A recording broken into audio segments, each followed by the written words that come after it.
Hello everyone, good morning जी। तो आज हम शुरू करने वाले हैं जी इंटरनेशनल नेशनल करंट अफेयर मार्च 2026 की। तो मार्च 2026 के इंटरनेशनल नेशनल करंट अफेयर की आज की क्लास में हम चर्चा करेंगे जी। गुड मॉर्निंग, नमस्कार जी, सत श्री अकाल जी, राधे राधे जी, राधे राधे। हाँ जी, तो सब लोग जुड़ जाइए फटाफट से और क्लास को लाइक शेयर भी कर देना है ना जी। तो चलो शुरू करें क्लास को, क्योंकि टाइम तो हमें वेस्ट करना ही नहीं है। बिल्कुल, आपको जिसके आंसर आते जा रहे हैं साथ साथ आप कमेंट करते जाएं, जिससे आपका भी रिवीजन होता जाएगा। ठीक है, चलिए। तो क्लास का हमारा पहला प्रश्न है, विश्व पैरा एथलेटिक्स ग्रैंड प्रिक्स 2026 की पदक तालिका में पहला स्थान किस देश ने प्राप्त किया है? रूस, भारत, बोस्निया और हर्जेगोविना और जापान। देखिए, इस प्रतियोगिता का आयोजन जो है नई दिल्ली में किया गया। नई दिल्ली में जवाहरलाल नेहरू स्टेडियम में para Olympic committee of India के द्वारा किया गया था। ठीक है, हम बात कर लेते हैं यहाँ पदक तालिका की कि भाई पदक तालिका में किसको स्थान प्रथम मिला है। तो देखो, पदक तालिका का ध्यान रखना है और पदक तालिका में हमेशा आपको टॉप 3 तक स्थान ध्यान रखने हैं। यहाँ पहला स्थान मिला है भारत को, और भारत को कुल पदक मिले हैं जी 208।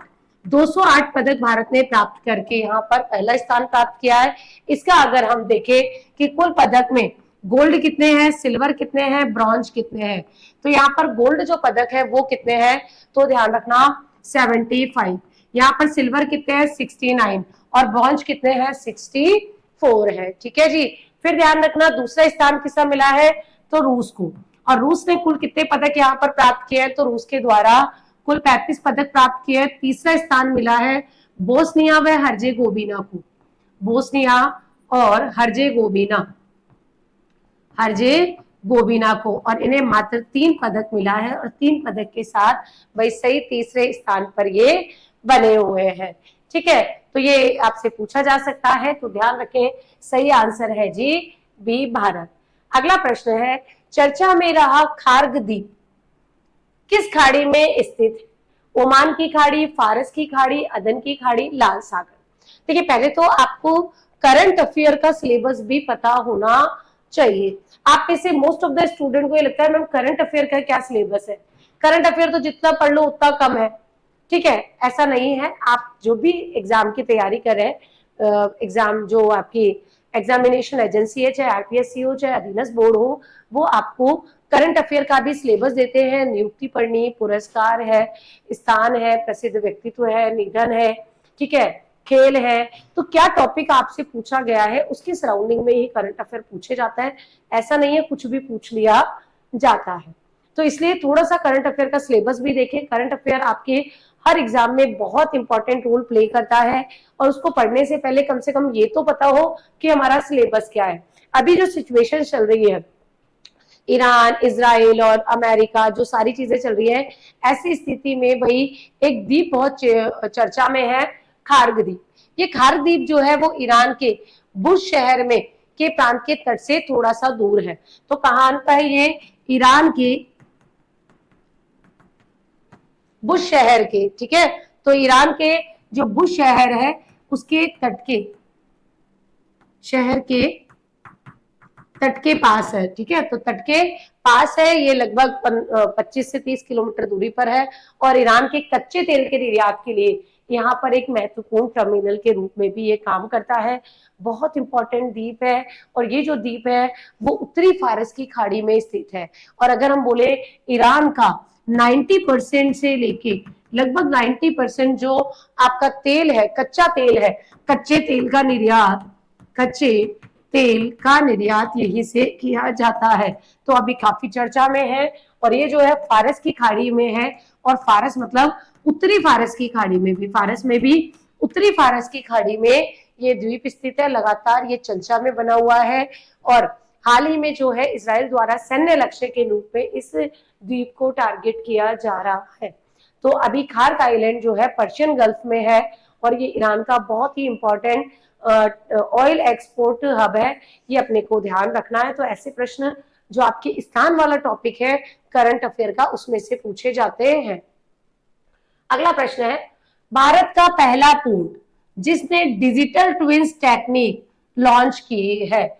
Jawaharlal Nehru port, V O Chidambaranar port Tamil Nadu, Paradip port, Paradip है ना, पारादीप पोर्ट उड़ीसा और कांडला पोर्ट गुजरात। ये डिजिटल ट्विन ये क्या है, टेक्नोलॉजी क्या है, पहले तो ये तो समझ में आए। ठीक है, तो डिजिटल टेक्नोलॉजी की बात करें, डिजिटल ट्विन की, डिजिटल ट्विन टेक्निक जो है ये एक ऐसी चीज होती है जिसमें मशीन, कोई भी पोर्ट, कोई भी सिटी या फैक्ट्री का कंप्यूटर में बना हुआ बिल्कुल वैसा ही डिजिटल मॉडल दिखाई देता है। यानी अगर हम बोले तो जो रियल चीजें बाहर होती है उसकी ही डिजिटल कॉपी या वर्चुअल मॉडल कंप्यूटर से बना दिया जाता है। और इस डिजिटल जो मॉडल होता है उसमें सेंसर और डेटा वगैरह की मदद से रियल चीज की तरह ही सारी एक्टिविटीज हमें दिखाई देती है। और ये जो डिजिटल ट्विन पोर्ट होता है, इस डिजिटल ट्विन से पोर्ट के काम को आप रियल टाइम में बेहतर तरीके से मॉनिटर कर सकते हो। इसके लिए इस टेक्निक का प्रयोग किया जाता है। और भारत का पहला पोर्ट जिसने इस पोर्ट मैनेजमेंट टेक्निक का यूज किया है वो कौन सा है, तो आपको ध्यान रखना है वीओ चिदंबरम पोर्ट तमिलनाडु है।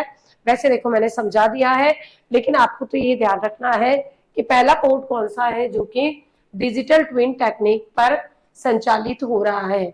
और ये टेक्नोलॉजी पोर्ट के पूरे सिस्टम को रियल टाइम डिजिटल मोड पे बना देती है। सारी चीजें डिजिटली आप मैनेज कर सकते हो इसके माध्यम से। ठीक है, अगला प्रश्न है जी, राष्ट्रीय भू विरासत स्थल घोषित किया कालिंजर किले के आसपास के क्षेत्र किस राज्य में स्थित है? मध्य प्रदेश, उत्तर प्रदेश, राजस्थान और बिहार। ठीक है, तो भाई हमें ध्यान रखना है कि अभी कालिंजर के किले के आसपास वाला जो क्षेत्र है उसे geological survey of India GSI के द्वारा क्या किया गया है जी, तो नेशनल जियो हेरिटेज साइट, तो नेशनल जियो हेरिटेज साइट घोषित किया गया है। और ये जो कालिंजर का किला है एक्चुअली वो है कहाँ, तो ध्यान रखना ये उत्तर प्रदेश के बांदा जिले में है। कौन से जिले में है? बंदा जिले में। तो उत्तर प्रदेश के बंदा जिले में है कालिंजर का किला। और आपने हिस्ट्री पढ़ी होगी तो आपको याद होगा कि जो शेरशाह सूरी थे वो शेरशाह सूरी को जो डेथ है वो इसी कालिंजर के किले के में हुई थी। ठीक है, तो जब 1545 में शेरशाह सूरी ने किले पर आक्रमण किया था, लेकिन इसी युद्ध में उसकी मृत्यु भी हो गई थी। और यहाँ पर जो है इस कालिंजर का जो फोर्ट है उसके पास बांदा डिस्ट्रिक्ट यूपी में नीलकंठ शिव मंदिर भी है। ठीक है, तो ये ध्यान रखना यहाँ पर नीलकंठ शिव मंदिर भी स्थित है। नीलकंठ शिव मंदिर भी यहाँ पर ही स्थित है। और अभी इस कालिंजर के किले के आसपास वाले क्षेत्र को नेशनल जियो हेरिटेज साइट घोषित किया गया है जो कि यूपी में है। अगला प्रश्न है, हाल ही में किस देश के सेंट्रल बैंक को initiate of the year award दिया गया है? फेडरल रिजर्व सिस्टम यूएसए, भारतीय reserve bank Bharat, bank of Japan Japan और बैंक ऑफ इंग्लैंड। तो भाई किस बैंक को जो है initiative of the year award से नवाजा गया है? तो ध्यान रखना ये अवार्ड जो है सेंट्रल बैंकिंग लंदन के द्वारा प्रदान किया जाता है। ये award central banking of London के द्वारा यानी सेंट्रल बैंकिंग लंदन के द्वारा दिया जाता है। और इस बार का जो ये अवार्ड है वो दिया गया है आरबीआई को, यानी रिजर्व बैंक ऑफ इंडिया को, भारतीय रिजर्व बैंक को। आरबीआई को ये जो अवार्ड है वो किसके लिए दिया गया है? तो आरबीआई के द्वारा एक डोमेन शुरू किया गया था, बैंक इन डोमेन। तो इसके द्वारा बैंक इन डोमेन जो है शुरू करने के लिए, डोमेन शुरू करने के लिए, तो एक बहुत बढ़िया इनिशिएटिव था आरबीआई का। तो इसीलिए इसे इनिशिएटिव ऑफ द ईयर का अवार्ड मिला है। भारत दुनिया का पहला देश बन गया है जिसने अपने बैंकिंग सिस्टम के लिए एक सुरक्षित और अलग से इंटरनेट डोमेन अनिवार्य कर दिया है। अब सभी लाइसेंस बैंक की वेबसाइट इसी डोमेन पर होगी। और जब भी जो फैक्ट वेबसाइट के जरिए जो भी फ्रॉड्स होते हैं या जो फाइनेंशियल गड़बड़ी होती है वो कम होगी। इससे क्लाइंट का बैंकिंग सिस्टम पर भी भरोसा बढ़ेगा, डिजिटल ट्रांजेक्शन्स भी बढ़ेगा, साथ ही जो हमारी जो पेमेंट सिस्टम है वो भी और सुरक्षित और बेहतर हो जाएगा। ठीक है, इसके लिए बैंक इन डोमिन जो है वो रिजर्व बैंक ऑफ इंडिया ने शुरू किया है, जिसके लिए इसे इनिशिएटिव ऑफ द ईयर का अवार्ड मिला है। अगला प्रश्न है जी, 60वां ज्ञानपीठ पुरस्कार 2025 किसे प्रदान किया जाएगा? जयकंथन, आर वाई मुथु, अकिलन पेरुमल मुरुगन। भाई स्टार मार्क कर लीजिएगा, ज्ञानपीठ पुरस्कार एग्जाम में डेफिनेटली पूछा जाता है। तो आप ध्यान रख लें कि ज्ञानपीठ पुरस्कार, और ये क्रम भी ध्यान रखना, क्योंकि कई बार क्या है क्रम भी पूछ लिया जाता है। ठीक है, तो ध्यान रखना, ये 60वें नंबर का ज्ञानपीठ पुरस्कार है। ये किसको दिया जा रहा है? तो आर वाई मुथु को दिया जा रहा है, और ये जो है प्रसिद्ध तमिल लेखक है, प्रसिद्ध तमिल लेखक है जिन्हें यह अवार्ड दिया जा रहा है। और ये जो तमिल लेखक है यानी तमिल राइटर तीसरे बन गए हैं, तो ये तीसरे तमिल लेखक हैं जिन्हें यह सम्मान दिया गया है, जिन्हें यह सम्मान दिया गया है। तो भाई इससे पहले भी 2 को मिल चुका है। इसके अलावा इन्हें 7 बार नेशनल फिल्म अवार्ड जो बेस्ट सॉन्ग राइटर है वो अवार्ड भी मिल चुका है। इसके अलावा और ध्यान रखना, इन्हें पद्मश्री, पद्म भूषण, तो इनको पद्मश्री भी मिल चुका है, पद्म भूषण भी मिल चुका है। किनको भाई आर वाई मुथु को। ठीक है, अब आप थोड़ा सा ज्ञानपीठ पुरस्कार की बात करें तो ये भारत का सर्वोच्च साहित्य पुरस्कार है। ये भारत का सर्वोच्च साहित्य पुरस्कार है, सर्वोच्च साहित्य पुरस्कार है। नाम है जी ज्ञानपीठ पुरस्कार, और ये जो पुरस्कार है वो 1961 में शुरू किया गया था, और ये भारतीय भाषा के किसी भी लेखक को दिया जाता है, भारतीय भाषा के लेखकों को दिया जाता है, चाहे कोई सी भी भाषा हो। तो किसी भी भारतीय भाषा के लेखक को उनकी कृति के रूप में दिया जाता है।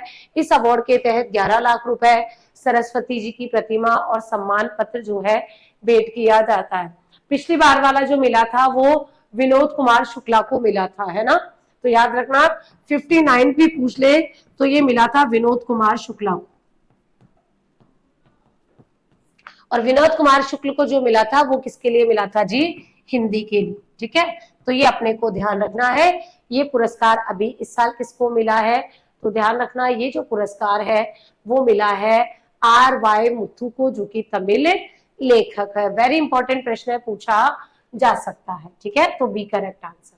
अगला प्रश्न है, अमरावती में किस स्वतंत्रता सेनानी की कांस्य प्रतिमा को स्टैचू ऑफ सैक्रिफाइस का अनावरण किया गया? अल्लूरी सीताराम राजू, पोटी श्री रामालू, तुंगुतुर्री प्रकाशम, कुद्दुकुर्री वेरिसालिंगम। तो आप नाम ऐसे हैं, बट अपने को ध्यान रखना है कि स्टैचू ऑफ सैक्रिफाइस ये किसका है और कहाँ है, बस 2 चीजें अपने को ध्यान रखनी है। तो ध्यान रखना, स्टैचू ऑफ सैक्रिफाइस जो है ये किसकी प्रतिमा है? तो ध्यान रखना, ये प्रतिमा है जी पोटी श्री रामालू, पोटी श्री रामालू। कुछ समझ में आया क्या, कौन है ये? श्री रामालू।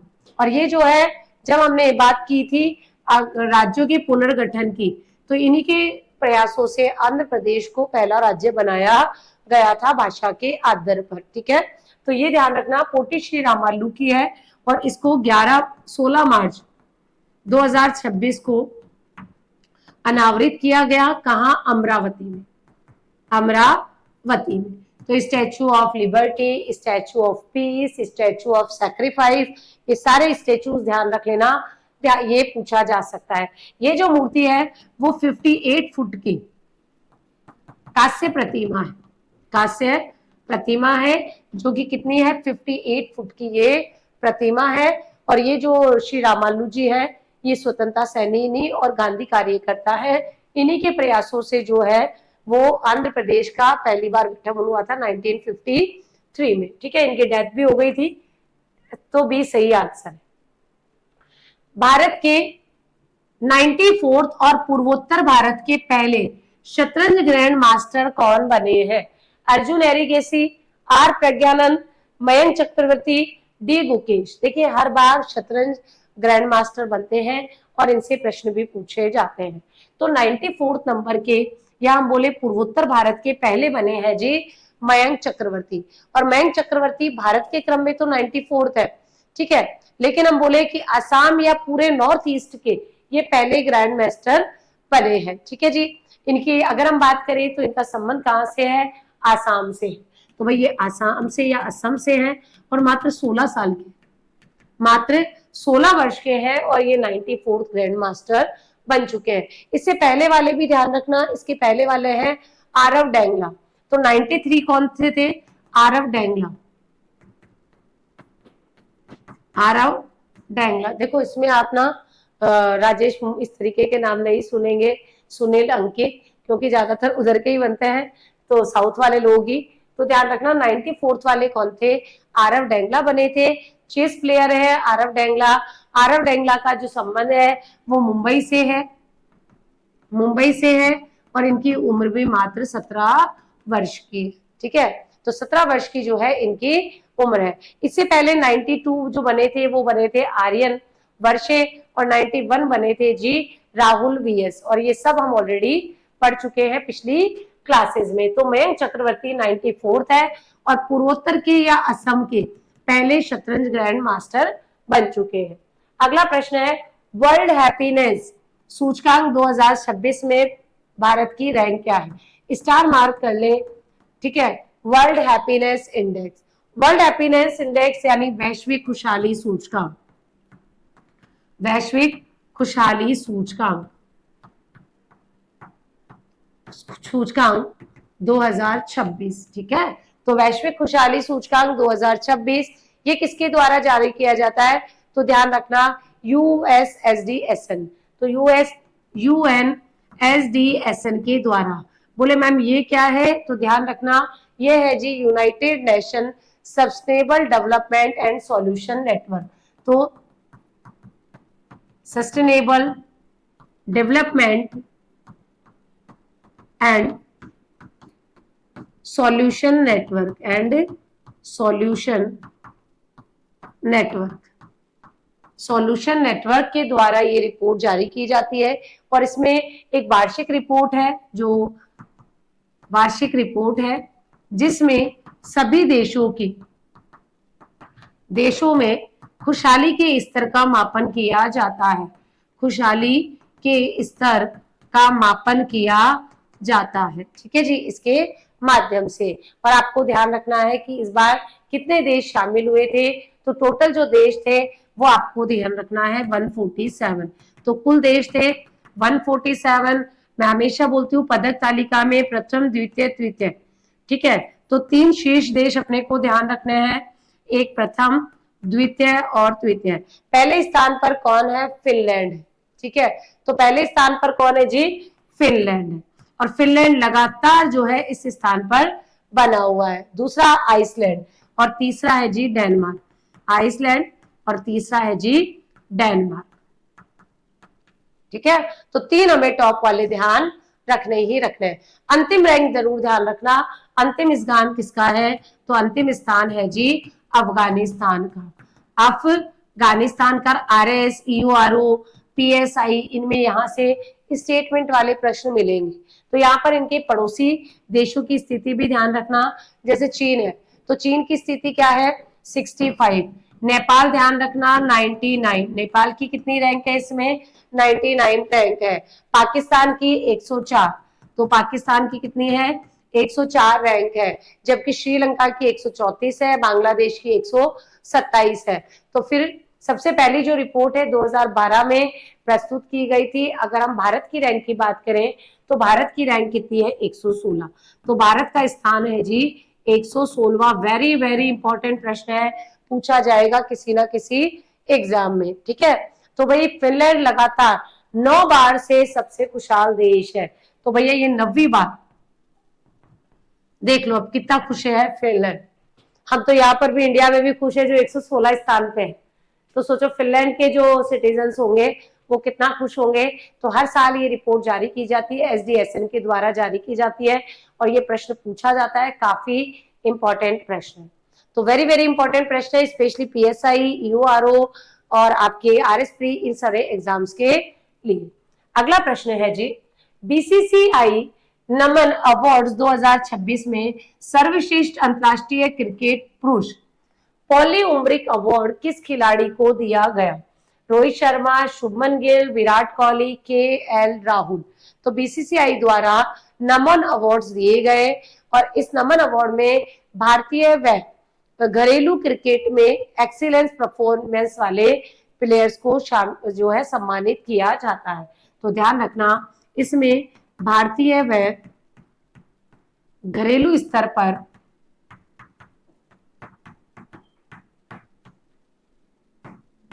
बेहतर परफॉर्मेंस या बेहतर प्रदर्शन के लिए सम्मानित किया जाता है। ठीक है, तो के लिए इसको सम्मानित किया जाता है, ये अवार्ड दिए जाते हैं। और इसमें है कि पॉली उमरीगर अवार्ड, और पॉली उमरीगर अवार्ड जो है वो किसको दिया गया है? तो शुभमन गिल को दिया गया है। तो poly Umrikar award, poly Umrikar award जो है वो दिया गया है शुभमन गिल को। और ये कौन है जी? तो भारतीय क्रिकेटर है ना, भारतीय क्रिकेटर है शुभमन गिल। और इनकी तो आप वैसे भी देखते रहते होंगे, काफी चर्चा रहती है, रील्स वगैरह में छाए रहते हैं। इसके अलावा बेस्ट क्रिकेटर वुमेन, ठीक है, तो बेस्ट क्रिकेटर वुमेन का अवार्ड किसे मिला है? बेस्ट क्रिकेटर वुमेन, वुमेन का अवार्ड। भाई जैसे आपने एक तरीके से पॉली उमर देखा तो वो तो मेल क्रिकेटर के लिए हो गया, लेकिन अगर हम बात करें कि इंटरनेशनल क्रिकेट में best international cricketer, best international ने लिखा ना, इंटरनेशनल क्रिकेटर, तो बेस्ट इंटरनेशनल क्रिकेटर का अवार्ड ये किसको मिला है? तो ध्यान रखना, स्मृति मंथाना, ये मिला है जी स्मृति मंथाना। तो अगर फीमेल वाला पूछ ले कि बेस्ट इंटरनेशनल क्रिकेटर वुमेन का अवार्ड किससे मिला है, तो स्मृति मंथाना को ध्यान रखना है। इसके अलावा सी के Naidu life time achievement award, वो राहुल द्रविड़ को। तो सी के, ये सारे अवार्ड में से कोई सा पूछा जा सकता है। सी के Naidu life time achievement award, ये किसको मिला है? तो दो लोग ध्यान रखना, एक राहुल द्रविड़, ठीक है, और एक अपने को ध्यान रखना है रॉजर बिनी, ठीक है। तो रोजर बिनी, रॉजर बिनी और राहुल द्रविड़ को मिला है। जबकि इंटरनेशनल डेब्यू का अवार्ड जो है वो हर्षित राणा को। तो best international debut, best international debut, ये मिला है जी किसको? तो ध्यान रखना हर्षित राणा को। किसको? हर्षित राणा, हर्षित राणा को दिया गया है। जबकि बेस्ट इंटरनेशनल डेब्यू वुमेन का, तो बेस्ट इंटरनेशनल डेब्यू महिला जो है उसका अवार्ड किसको दिया गया है? तो ये दिया गया है जी एन श्री चारानी को। तो एन श्री चारानी, चारानी को ये अवार्ड दिया गया है। तो सारे अवार्ड हमने यहाँ पर देख लिया है कि और भी क्या क्या पूछे जा सकते हैं। इसका सही आंसर क्या है जी? बी। तो बी अपने को ध्यान रखना है। बेस्ट जो इंटरनेशनल क्रिकेटर पुरुष का अवार्ड है वो शुभमन गिल, स्मृति मंथाना, राहुल द्रविड़, रोजर बिनी, हर्षित राणा, इन सबको भी ध्यान रखना है, ठीक है। हाँ, एक ध्यान रखना, BCCI life time achievement award, BCCI life time achievement award women, achievement award women, ये मिला है जी मिताली राज को, मिताली राज। तो मिताली राज को भी ध्यान रखना है। इनको बेस्ट इंटरनेशनल आपका BCCI life time achievement award for women भी दिया गया है। अगला प्रश्न है, 98 अकादमी पुरस्कार 2026 में सर्वश्रेष्ठ फिल्म का पुरस्कार किस फिल्म में जीता? Sinners, Hamnet, one battle after another, Frankenstein. और ये जो प्रश्न है वो काफी इंपॉर्टेंट है आपके एग्जाम के लिए। तो ध्यान रखना कि जो भी अभी 98 अकेडमी अवार्ड्स है ये कहां पर आयोजित किए गए हैं? तो लॉस एंजल्स में। तो लॉस एंजल्स में इसका आयोजन किया गया है इन अवार्ड्स का, ठीक है। और ये जो अवार्ड है वो लॉस एंजल्स के डॉल्बी थिएटर यूएसए में आयोजित किए गए हैं। और इसमें जो ऑस्कर पुरस्कार, इन्हीं को अकेडमी अवार्ड्स को ही हम ऑस्कर पुरस्कार भी कहते हैं। और इन ऑस्कर पुरस्कारों में सर्वश्रेष्ठ फिल्म का अवार्ड मिला है जी वन बैटल आफ्टर अनादर। और वन बैटल आफ्टर अनादर को जो है सबसे ज्यादा 6 ऑस्कर पुरस्कार मिले हैं। तो इसको 6 ऑस्कर पुरस्कार इसके द्वारा जीते गए, जबकि सिनर जो है उसने सबसे ज्यादा 16 बार नॉमिनेशन प्राप्त किए हैं, ठीक है। यहाँ पर हम बात करें तो ये अवार्ड्स कब दिए गए थे? 15 मार्च को 2026। तो 15 मार्च 2026 को ये अवार्ड दिए गए थे लॉस एंजल यूएसए में, जहां पर सर्वश्रेष्ठ फिल्म का अवार्ड किसको मिला है जी? तो वन बैटल आफ्टर अनादर, ठीक है। ये अपने को ध्यान रखना है। बेस्ट डायरेक्टर का अवार्ड, बेस्ट डायरेक्टर का अवार्ड, 2-3 अवार्ड और देख लेते हैं जो पूछे जा सकते हैं। वो किसको मिले हैं? पॉल थॉमस एंडरसन को। तो ये मिले हैं पॉल एंडरसन, ठीक है। तो पॉल एंडरसन को ये अवार्ड मिला है, पॉल थॉमस एंडरसन को, किसके लिए? वन बैटल आफ्टर अनदर के लिए। बेस्ट एक्टर किसको मिला है? माइकल जॉर्डन को। तो बेस्ट एक्टर का अवार्ड माइकल जॉर्डन को, ठीक है। तो माइकल जॉर्डन जो है उनको ये अवार्ड मिला है किस मूवी के लिए? सिनर के लिए। तो सिनर जो मूवी है उसके लिए। बेस्ट एक्ट्रेसेस का अवार्ड तो ध्यान रखना जेसिया बैकली, ठीक है। तो बेस्ट एक्ट्रेसेस का अवार्ड, एक्ट्रेसेस का अवार्ड मिला है किसको? तो ध्यान रखें जेसी बैकली को, जेसी बैकली को मिला है। और ये इन्हें जो मिला है वो हैमनेट जो मूवी है उसके लिए मिला है। बेस्ट इंटरनेशनल फीचर फिल्म का अवार्ड जो है सेंटिमेंटल वैल्यू को दिया गया है। तो best international film, feature film का अवार्ड, फीचर फिल्म का अवार्ड किसे मिला है? तो ये मिला है जी आपके सेंटिमेंटल वैल्यूज को। तो सेंटिमेंटल वैल्यू को ये अवार्ड दिया गया है, ठीक है। बेस्ट एनिमेटेड शॉर्ट फिल्म का award the girl who cried pearls, ये भी दिया गया है। बेस्ट डॉक्यूमेंट्री शॉर्ट फिल्म का अवार्ड दिया गया है ऑल द एम्प्टी रूम्स को, ठीक है। तो ये कुछ अवार्ड्स है जो अपने को ध्यान रखना है। At least best movie, best actor, best director, best actresses का तो ध्यान रखना ही है। तो सी इसका सही आंसर है। अगला प्रश्न है डिजिटल पेमेंट अवेयरनेस वीक 2026 का आयोजन आरबीआई के द्वारा कब से कब तक किया गया? तो 8 से 12 मार्च 2026, 9 से 15 मार्च 2026, 10 से 15 मार्च 2026, 15 से 20 मार्च 2026। तो डिजिटल पेमेंट अवेयरनेस, क्योंकि आपको पता है आजकल डिजिटल पेमेंट हम सबसे ज्यादा करते हैं, चाहे गूगल पे हो, चाहे फोन पे हो, पेटीएम हो, किसी के भी थ्रू। तो इसके लिए अवेयरनेस जनरेट करने हेतु आरबीआई के द्वारा 9 से 15 मार्च 2026 को एक अवेयरनेस वीक चलाया गया था। और अवेयरनेस जो ये वीक चलाया गया था इसकी थीम क्या थी? थोड़ा ध्यान दे, ठीक है। तो इसकी थीम क्या है? थोड़ा ध्यान दे, थोड़ा ध्यान दे। भैया ऐसे ही नहीं कि डिजिटल पेमेंट कर दिया आपके साथ कोई फ्रॉड हो जाए, आपको थोड़ा ध्यान देना है। यानी इंग्लिश में be alert, be careful, be alert, be careful इसकी थीम रखी गई थी। और लोगों को डिजिटल पेमेंट चाहे यूपीआई से, क्यूआर कोड से, चाहे मोबाइल पेमेंट करें, उनके लिए जानकारी देना, उसके लिए अवेयर करने के लिए ये प्रोग्राम चलाया गया था। एक और चीज ध्यान रखिएगा, बैंक ऑफ बड़ौदा ऐसा पहला बैंक बन गया है जिसने 10,000 करोड़ के ग्रीन इंफ्रास्ट्रक्चर बॉन्ड जारी किए हैं। तो भारत का पहला डोमेस्टिक ग्रीन इंफ्रास्ट्रक्चर बॉन्ड, पहला डोमेस्टिक ग्रीन इंफ्रास्ट्रक्चर बॉन्ड किसने जारी किए हैं? बॉन्ड। तो ये ध्यान रखना, ये जारी किए गए हैं इंडियन बैंक के द्वारा, ठीक है। तो ये किसके द्वारा? इंडियन बैंक के द्वारा। तो बैंक के संबंधित है, तो हम यहीं पर देख लेते हैं। और साथ में ध्यान रखना, बैंक ऑफ बड़ौदा के द्वारा, BOB यानी जिसे बैंक ऑफ बड़ौदा कहते हैं, बड़ौदा के द्वारा 10,000 करोड़ के, 10,000 करोड़ रुपए के, लिखने में भी नहीं आता, तो करोड़ के ग्रीन इंफ्रास्ट्रक्चर बॉन्ड जारी किए गए हैं। ग्रीन इंफ्रा बॉन्ड्स जो है वो जारी किए गए हैं, ठीक है। ये भी ध्यान रख लेना, दोनों फैक्ट बैंकिंग से रिलेटेड ही है।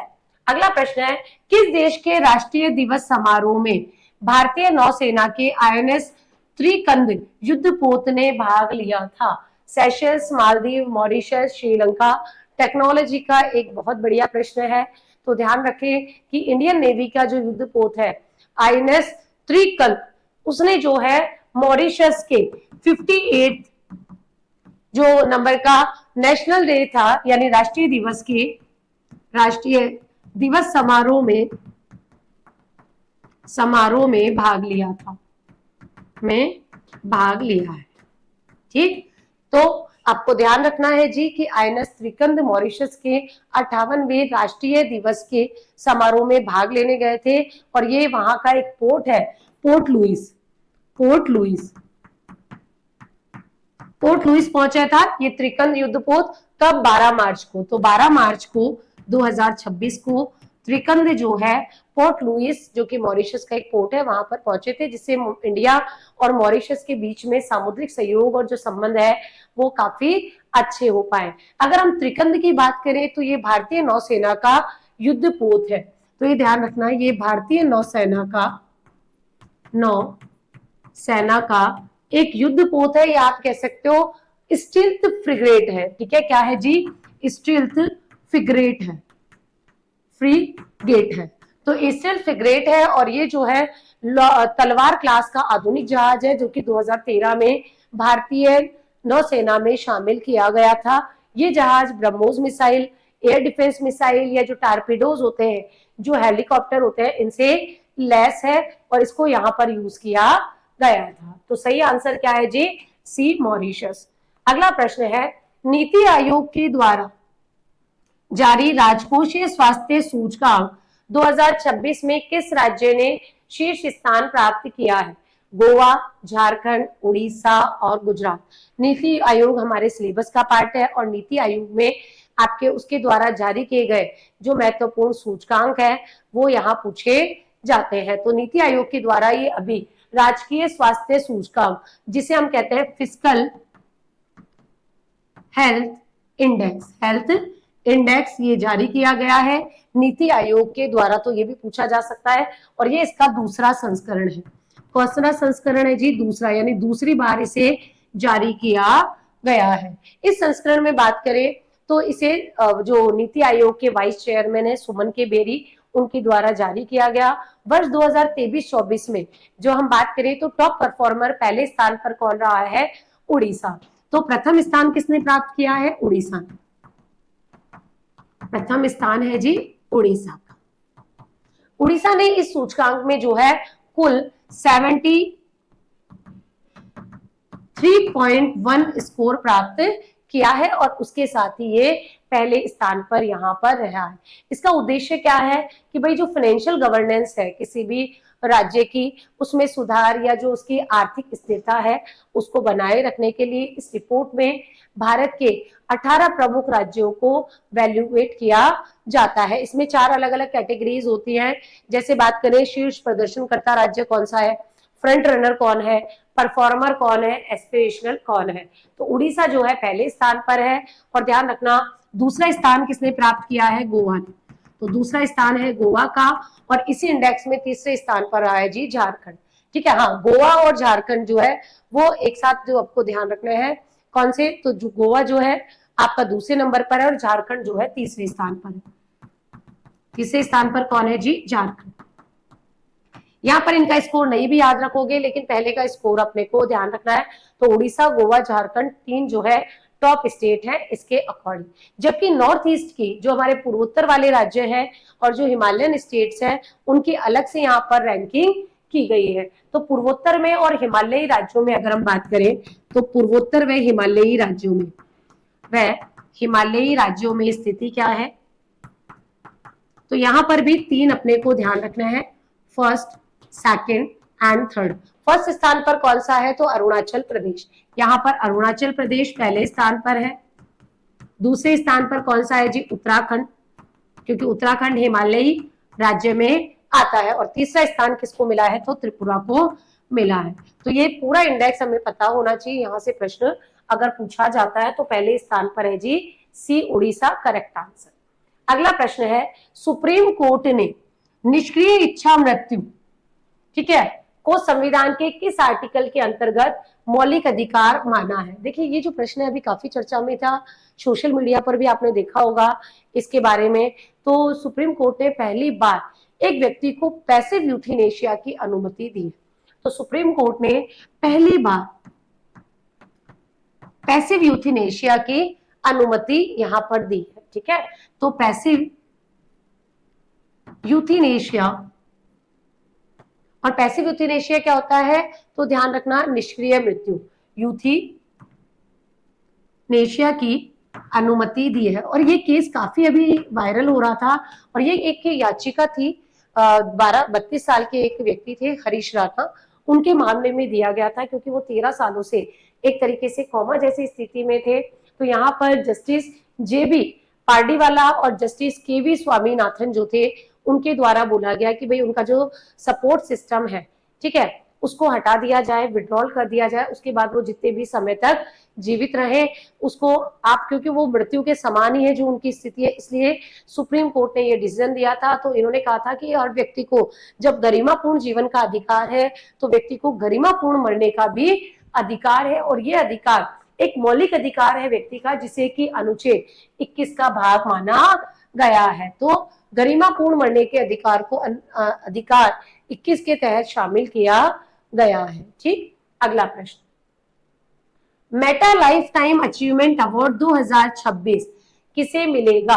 नसरुद्दीन शाह, अमोल पालेकर, अनुपम खेर और परेश रावल। फेमस जो एक्टर है या डायरेक्टर है अमोल पालेकर को इस अवार्ड से सम्मानित किया गया है। अमोल पालेकर आपने शायद आज की जनरेशन के वाले बच्चों ने नहीं देखा होगा, लेकिन भाई इनकी मूवी बहुत प्रसिद्ध थी, गोलमाल। और ये जो अवार्ड्स हैं वो कहाँ पर आयोजित हुए थे, तो 19 से लेके 25 मार्च 2026 को नई दिल्ली में इनका आयोजन किया गया था। और इस आयोजन में ध्यान रखना कि ये किसके द्वारा दिए गए हैं, तो Mahindra excellence in theatre awards भी कहते हैं इनको। क्या कहते हैं, मेटा का मतलब क्या है, Mahindra excellence and theatre awards, ये इनका पूरा नाम है। और ये जो अवार्ड्स है अभी रिसेंटली दिए गए हैं, इनको जो है किसके द्वारा दिया जाता है, टीम वर्क आर्ट्स के द्वारा इन्हें आयोजित किया जाता है। जो भी सिनेमा में या थिएटर के क्षेत्र में उल्लेखनीय योगदान देते हैं उन व्यक्तित्व को यह अवार्ड दिया जाता है। और ये इस बार जो है अमोल पालेकर को दिया गया है, जो एक अभिनेता और निदेशक के रूप में जाने जाते हैं, निदेशक के रूप में जाने जाते हैं अमोल पालेकर। और ये जो मेटा अवार्ड है वो भारत का प्रतिष्ठित नेशनल थिएटर फेस्टिवल अवार्ड्स में से एक माना जाता है, जिसे महिंद्रा ग्रुप ने स्थापित किया था। और थिएटर प्रोडक्शन या कलाकारों को सम्मानित करने के लिए ये जो अवार्ड है वो दिया जाता है, ठीक। अगला प्रश्न, कोल्ड रिस्पांस मिलिट्री एक्सरसाइज 2026 किसके द्वारा आयोजित किया जाता है। यूरोपीय संघ, शंघाई सहयोग कॉरपोरेशन, संयुक्त राष्ट्र और उत्तरी अटलांटिक संधि संगठन, ठीक है। तो अटलांटिक संधि संगठन, ध्यान रखना, कोल्ड रिस्पांस 2026 ये क्या है जी, तो भाई ये एक सैन्य अभ्यास है, ये एक सैन्य अभ्यास है। और ये सैन्य अभ्यास जो है किसके द्वारा आयोजित किया जाता है, तो ध्यान रखना, नाटो के द्वारा। नाटो के द्वारा। नाटो क्या है, तो नाटो ध्यान रखना उत्तरी अटलांटिक संधि संगठन है। और ये अभ्यास जो है आर्कटिक रीजन में, मुख्य रूप से नॉर्वे के उत्तरी भाग में आयोजित किया गया था। अभ्यास आर्कटिक रीजन में, आर्कटिक क्षेत्र में उत्तरी नॉर्वे वाले क्षेत्र में आयोजित किया गया था। किसके द्वारा? नाटो के द्वारा। और अभ्यास जो है वो चलेगा 9 से लेके 19 मार्च 2026 तक इसका आयोजन किया गया है। और इसका उद्देश्य यही है कि जो ठंडे क्षेत्र है, जो ऐसे क्षेत्र है आर्कटिक वाले जहां पर थोड़ी सी चैलेंजिंग सिचुएशंस होती है, वहां पर नाटो क्षेत्र की रक्षा क्षमता का परीक्षण करना। इसका पहला एडिशन 2006 में नॉर्वे में किया गया था। नॉर्थ अटलांटिक ट्रीटी के बारे में यानी नाटो के बारे में आपको पता होगा, 1949 में कोल्ड वॉर के समय इसे स्थापित किया गया था 12 देशों के द्वारा। इसे वॉशिंगटन टीटीपी के नाम से भी जाना जाता है। बाद में इसमें मेंबर जुड़ते गए, लास्ट में 32वां मेंबर स्वीडन इसमें जोड़ा गया था। इसी के अगेंस्ट जो है ये यूएसए और उसकी सपोर्टिंग जो कंट्रीज है उनका संगठन था। इसी के अगेंस्ट में एक वार्सा भी शुरू किया गया था यूएसएसआर के द्वारा। तो कोल्ड वॉर की सिचुएशन में इसे ऑर्गेनाइज किया गया था। अगला प्रश्न है जी, जल जीवन मिशन की अवधि को किस वर्ष तक बढ़ाने की मंजूरी दी गई है? 2026, 27, 28 और 30। तो भाई अभी रिसेंटली जो है जल जीवन मिशन की अवधि को, जिसे हम जल जीवन मिशन 2.0 कह रहे हैं, क्या कहेंगे? 2.0। और ये जो मिशन है वो कब तक रहेगा? तो ध्यान रखना, ये दिसंबर 2028 तक, दिसंबर 2028 तक इसको बढ़ाने की अनुमति दे दी गई है। उद्देश्य क्या है कि भाई ग्रामीण क्षेत्रों में इसका उद्देश्य है कि जो ग्रामीण क्षेत्र है, ग्रामीण क्षेत्र या परिवारों में को नल के माध्यम से पेयजल की उपलब्धता सुनिश्चित करना, पेयजल उपलब्ध करवाना। तो हर घर नल वाला जो टैग है वो इसके लिए है और इसका जो बजट है वो भी हर साल बढ़ा दिया जाता है। तो अभी इसको और एक्सटेंड कर दिया गया है कि हर गांवों के हर घर में जल नल के माध्यम से जल उपलब्ध हो। इसको जो है 15 अगस्त 2019 को शुरू किया गया था। तो 15 अगस्त 2019 को इसे शुरू किया गया था। एग्जाम के पर्सपेक्टिव से काफी इंपॉर्टेंट है। 2019 में केवल 17% ग्रामीण घरों तक ही नल के माध्यम से कनेक्शन पहुंच पाए थे। 2026 में लगभग 81% घरों तक नल कनेक्शन पहुंच चुका है। अभी दिसंबर 2028 तक हमने और बढ़ाते हुए 19 करोड़ ग्रामीण परिवारों को इसके अंतर्गत शामिल किया है। ठीक है, तो सही आंसर क्या है जी? 28 दिसंबर 2028 तक। अगला प्रश्न है, किस देश को एचआईवी और सिफिलिस के मां से बच्चे में संचरण को समाप्त करने वाला पहला यूरोपीय संघ का देश डब्ल्यूएचओ ने घोषित किया है? Norway, Denmark, Sweden, Finland. तो डेनमार्क जो देश है, ठीक है, उसको डब्ल्यूएचओ के द्वारा डब्ल्यूएचओ ने ईयू का यानी यूरोपीय यूनियन का पहला देश घोषित किया है जो कि एचआईवी और जो सिफिलिस रोग है उसमें मां से बच्चे को संक्रमण समाप्त हो जाएगा। यानी मां से बच्चे को संक्रमण का मतलब है कि गर्भावस्था या प्रसव या स्तनपान के दौरान मां से बच्चे में अब इन्फेक्शन नहीं फैलेगा। और इसके लिए जो है डब्ल्यूएचओ ने इसे क्या कर दिया है? समाप्त करने की घोषणा भी कर दी है। ठीक, तो सही आंसर है जी डेनमार्क। अगला प्रश्न है, मार्च 2025 में जारी सिप्री रिपोर्ट के अनुसार भारत वैश्विक हथियार निर्यात में किस स्थान पर रहा? पहला, दूसरा, तीसरा और चौथा। भाई सिप्री की रिपोर्ट पूछी जाती है, ये क्या है? तो स्टॉकहोम, सिप्री का मतलब क्या है? Stockholm international peace. ये कई बार आपको एग्जाम में मिलेगा सिप्री सिप्री, तो ध्यान रखना, peace research institute, peace research institute, ठीक है। तो सिप्री ने अभी हाल ही में एक रिपोर्ट जारी की है और इस रिपोर्ट में 2021 से लेके 2025 तक हम बात करें तो भारत वैश्विक हथियार आयात कितना कर रहा है? तो दूसरे नंबर पर आ रहा है। ठीक है, तो वैश्विक हथियार आयात में प्रथम स्थान पर कौन है? तो यूक्रेन, क्योंकि भाई यूक्रेन की स्थिति तो आप समझ ही सकते हैं। तो पहला सबसे ज्यादा जो हथियार आयात कर रहा है तो पहले स्थान पर कौन है जी, यूक्रेन है। ठीक है, यूक्रेन का 9.7% की हिस्सेदारी है। जबकि दूसरे स्थान पर सर्वाधिक कौन कर रहा है, तो दूसरे नंबर पर है जी भारत, और भारत के द्वारा कुल जो है 8.2% हथियारों का आयात किया जा रहा है। ठीक है, भारत आयात किससे ले रहा है, रशिया से, फ्रांस से और इजराइल से हम हथियार ले रहे हैं। तो ध्यान रखना, रशिया से, फ्रांस से और इजराइल से भारत आयात किससे कर रहा है, तो भारत के जो आयातक देश है वो कौन है, तो इसमें अपने को ध्यान रखना है रूस, फ्रांस और इजराइल। फ्रांस और इजराइल से भारत लगातार हथियार ले रहा है और दूसरे नंबर पर भारत इस रिपोर्ट के हिसाब से है। जबकि दुनिया का सबसे बड़ा निर्यातक कौन है, तो ध्यान रखना पहला है रशिया, फिर है फ्रांस, और सॉरी पहला है अमेरिका, फिर फ्रांस है, फिर रशिया है। तो इसी के हिसाब से निर्यातक देश में प्रथम स्थान पर कौन सा है, यूएसए, दूसरे स्थान पर कौन है, तो आपका रशिया, फ्रांस, और तीसरे स्थान पर है रशिया, तीसरा स्थान है जी रूस का।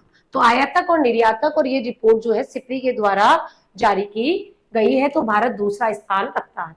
अगला प्रश्न है, लामितीय अभ्यास 2026 भारत व किस देश के बीच संयुक्त सैन्य अभ्यास है, मॉरिशस, मालदीव, श्रीलंका और सेशेल्स। तो लामितीय जो अभ्यास है वो आपको ध्यान रखना है किनके मध्य है, तो ये द्विपक्षीय सैन्य अभ्यास है, द्विपक्षीय सैन्य अभ्यास है, यानी दो देशों के मध्य इसका आयोजन किया जाता है। भारत के मध्य और किसके मध्य जी, सेशल्स के मध्य।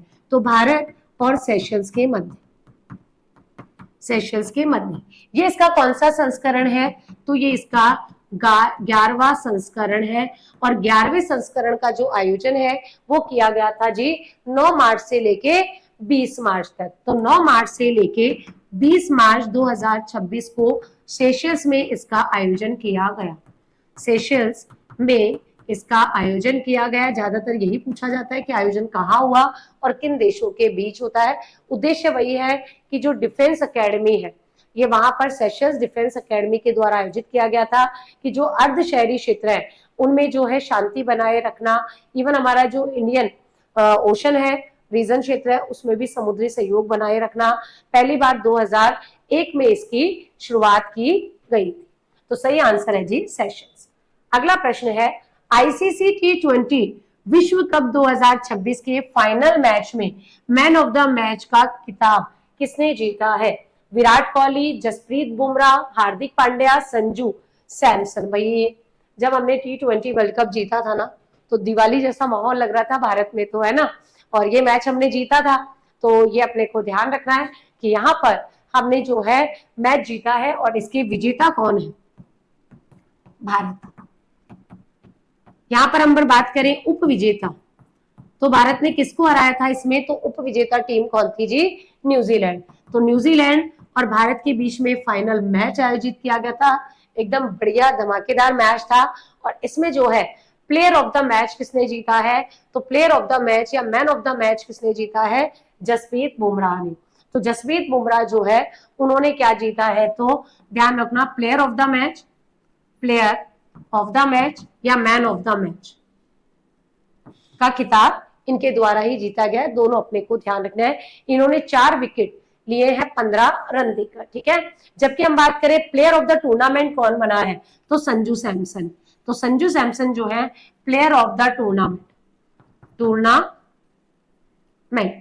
प्लेयर ऑफ द टूर्नामेंट जो है वो बने हैं जी संजू सैमसन। और भारत ने 3 बार T20 वर्ल्ड कप जीतने वाली पहली टीम बन चुकी है, ठीक है। और बैक टू बैक हम भारत चैंपियन बन रहा है, और भारत जो है 3 बार विजेता बन चुकी है। तो 3 बार विजेता कब, तो एक बार 2024-26, ये अपने को ध्यान रखना है। बैक टू बैक हम चैंपियन बन रहे हैं। फाइनल का जो मैच है वो अपने अहमदाबाद के नरेंद्र मोदी स्टेडियम गुजरात में खेला गया था।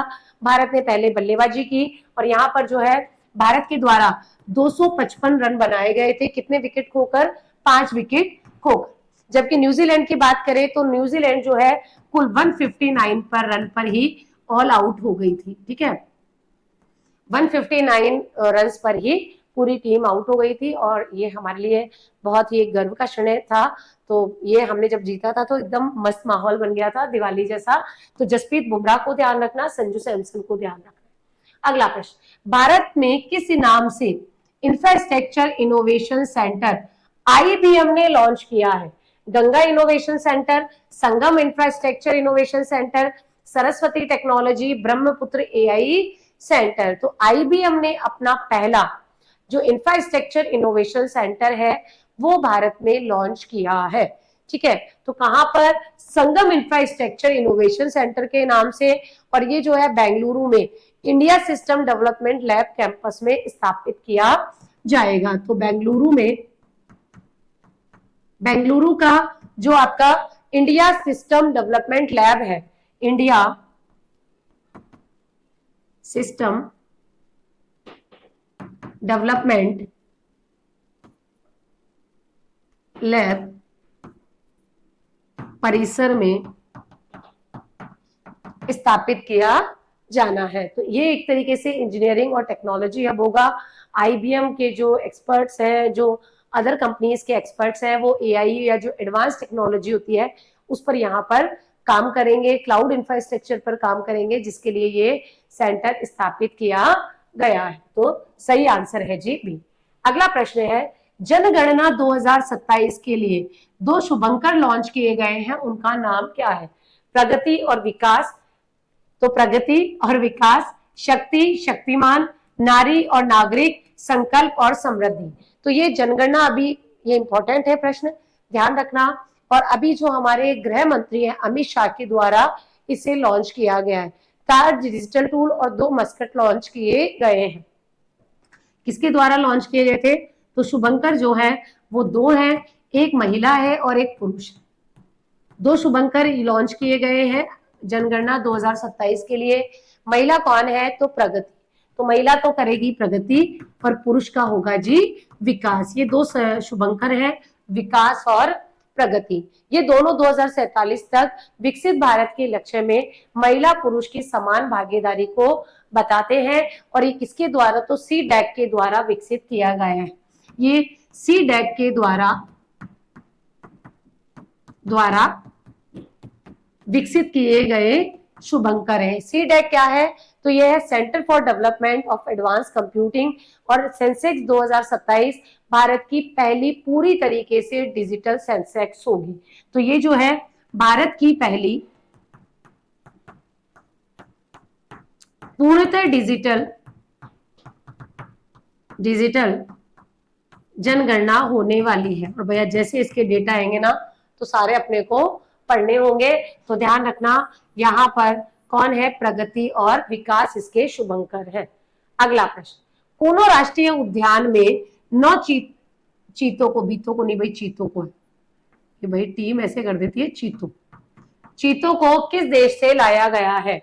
नामीबिया, दक्षिण अफ्रीका, केनिया और बोत्सवाना। तो कोनो राष्ट्रीय उद्यान जो है उससे क्या लाए गए हैं जी? 9 चीते छोड़े गए हैं। और ये कहां से? तो बोत्सवाना से। तो बोत्सवाना से 9 चीते यहाँ पर लाए गए हैं। इन्हें एयरलिफ्ट कराया गया है, इंडियन एयर फोर्स के विमान से ग्वालियर लाया गया और फिर जो है आपके कूनो राष्ट्रीय पार्क में स्थापित किया गया। और कूनो राष्ट्रीय पार्क कहाँ पर है? तो भैया ये श्योपुर एमपी में, श्योपुर मध्य प्रदेश में ये पार्क स्थापित है, जहां से बोत्सवाना में 9 लाए गए हैं। भारत में अब कुल चीतों की संख्या कितनी हो गई है जी? 48। और ये किया गया है जी प्रोजेक्ट चीता के तहत। तो ये जो शिफ्टिंग की जा रही है प्रोजेक्ट चीता के तहत की जा रही है। प्रोजेक्ट चीता के तहत जो चीते हैं वो स्थानांतरित किए जा रहे हैं। अगला प्रश्न है जी, रणजी ट्रॉफी 2025-26 का खिताब किस टीम ने जीता है? कर्नाटक, मुंबई, जम्मू कश्मीर और बंगाल। तो रणजी ट्रॉफी 2026 जो कि ध्यान रखना, इसका ट्रॉफी का खिताब किसने जीता है? जम्मू कश्मीर ने जीता है। और जम्मू कश्मीर ने पहली बार रणजी ट्रॉफी का खिताब जीता है। रणजी ट्रॉफी का खिताब जीता है।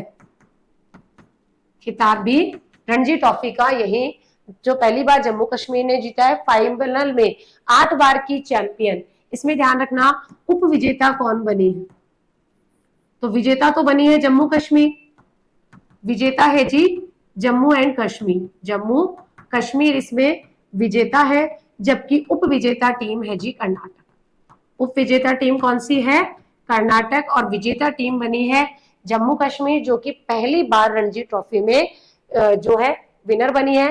ट्रॉफी का जो आयोजन है वो ध्यान रखना 15 अक्टूबर से लेके 28 फरवरी तक आयोजित किया गया। तो 15 अक्टूबर से लेके 28 फरवरी 2026 तक इसका आयोजन किया गया, और ये इसका 91th एडिशन है।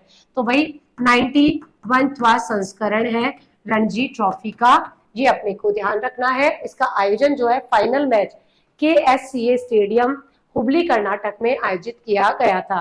प्लेयर ऑफ द सीरीज जो थे वो बने थे ओकिब नबी, ठीक है। तो प्लेयर ऑफ द सीरीज देखो इतना डिटेल में नहीं पूछा जाता, विनर और उप विनर जो है वो आप ध्यान रख लोगे तो भी यहाँ से अपना प्रश्न आराम से सॉल्व हो जाएगा। अगला प्रश्न है, हुरेन ग्लोबल रिच लिस्ट 2026 के अनुसार एशिया के सबसे अमीर व्यक्ति कौन बने हुए हैं? गौतम अडानी, मुकेश अंबानी, रतन टाटा, अजीज प्रेम जी। तो भाई हुरेन ग्लोबल रिच लिस्ट जो है वो जारी की जाती है किसके द्वारा? हॉरेन रिसर्च इंस्टीट्यूट के द्वारा। तो ये हुरून रिसर्च इंस्टीट्यूट के द्वारा जारी की जाती है, ठीक है। और इसमें जितने भी रिचेस्ट लोग होते हैं, बिलियनियर्स होते हैं, उनको शामिल किया जाता है। ये इसका कौन सा है? तो 15वां संस्करण है। और जो 15वां संस्करण है इसमें कुल जो है 73 देशों के लगभग 4000 प्लस जो है रिचों को, अमीरों को या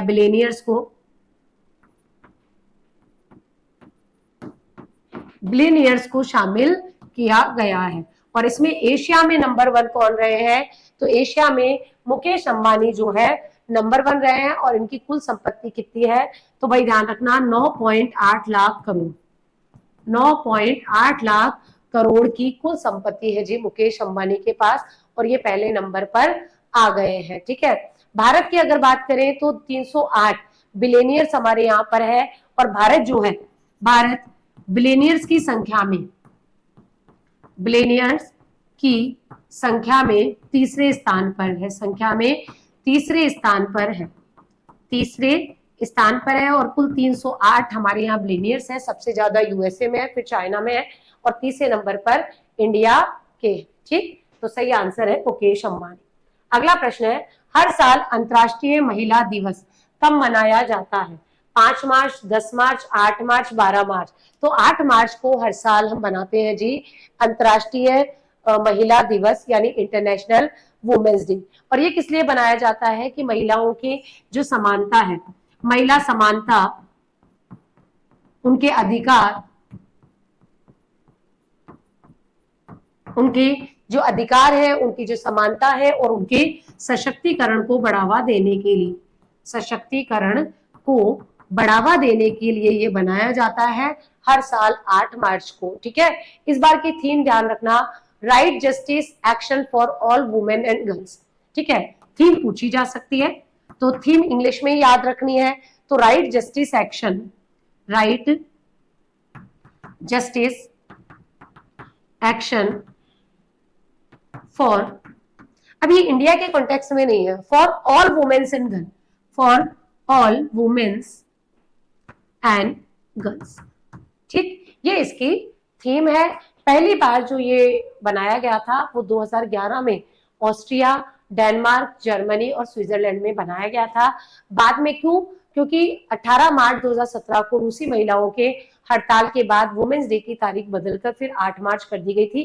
पहले 19 मार्च को ये बनाया गया था, बाद में 1975 में ऑफिशियली इसे 8 मार्च को इंटरनेशनल वुमेन डे के रूप में मान्यता दे दी गई थी।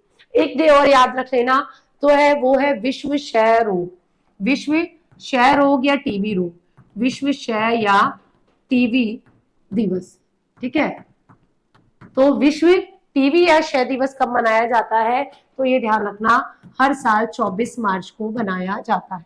तो 24 मार्च को ये अपने को ध्यान रखना है।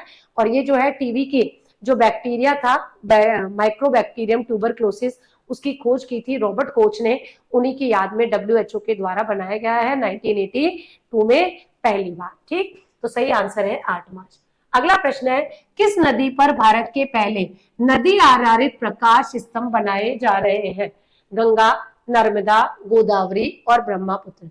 तो भाई union minister of ports, shipping and waterways, ठीक है, जो सबरवाल सोनवाल है, उनके द्वारा भारत के पहले रिवर नाइट लाइट हाउस की जो है शुरुआत की गई है। और ये शुरुआत की गई है जी कहां पर? तो ध्यान रखना, ब्रह्मपुत्र नदी, ठीक है, और असम के गुवाहाटी घाट पर। तो असम के गुवाहाटी घाट, और ये जो गुवाहाटी घाट है ना, इसी को हम क्या कहते हैं? तो इसे लाचित घाट भी कहा जाता है, इसी को लाचित घाट भी कहा जाता है। प्रकाश स्तंभ क्या होते हैं? नदी के बीच में एक स्तंभ बनाए जाते हैं जिससे नेविगेशन का काम होता है। और ये जो प्रोजेक्ट है वो ब्रह्मपुत्र रिवर पर शुरू किया गया है, और इसके उद्देश्य है कि ब्रह्मपुत्र रिवर पर जो भी जहाज और जो नाव वगैरह है जो रात में निकलती है, तो उनको नेविगेशन में दिक्कत नहीं हो, इसलिए 24/7 का नेविगेशन शुरू करने के लिए इसका यूज किया गया है। हमेशा समुद्र में लाइट हाउस बनाए जाते हैं, जबकि भारत में पहली बार समुद्र के बजाय हमने नदी के किनारे लाइट हाउस बनाया है। ये जो लाइट हाउस है लगभग जो है 20 मीटर ऊंचा होगा।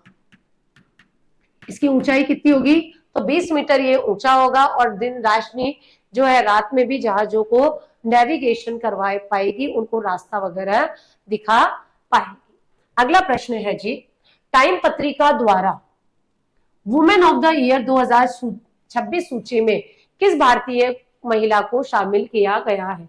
किरण बेदी, सफीना हुसैन, अरुंधति भट्टाचार्य, फाल्गुनी नायर। स्टार मार्क कर लीजिए जी, पूछा जाएगा, क्योंकि अभी ही इनको रेमन मैग्सेसे पुरस्कार भी दिया गया है। तो ध्यान रखना, सफीना हुसैन, और सफीना हुसैन को रेमन मैग्सेसे पुरस्कार भी दिया गया है, और इसी को हम क्या कहते हैं? एशिया का नोबेल। एशिया का नोबेल भी इसे कहा जाता है। और हमारे लिए गर्व की बात है कि इनका संबंध राजस्थान से है। इनका एक एनजीओ है एजुकेट गर्ल, तो इनका एनजीओ है एजुकेट गर्ल। तो एजुकेट गर्ल एनजीओ की ये संस्थापक है सफीना हुसैन, और इनको टाइम्स मैगजीन में वुमेन ऑफ द ईयर की सूची में शामिल किया गया है। लड़कियों की एजुकेशन, जेंडर इक्वलिटी के लिए इन्होंने बहुत काम किया है, और इस साल पूरी दुनिया में केवल और केवल 16 महिलाओं को चुना गया है, और उन 16 में हमारी भारतीय है और हमारे राजस्थान की सफीना हुसैन भी है। इन्होंने 2007 में ये एनजीओ शुरू किया था, जिसका उद्देश्य है कि गांव या ट्राइबल एरियाज की जो लड़कियां हैं उनको स्कूल या एजुकेशन प्रोवाइड करना। और इन्होंने एक किताब लिखी है जिसका नाम है एवरी लास्ट गर्ल, ठीक है, इनकी एक बुक भी है, तो बुक भी ध्यान रखना, every last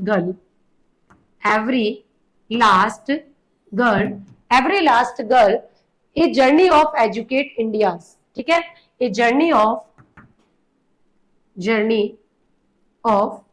educate India's forgotten daughters, educate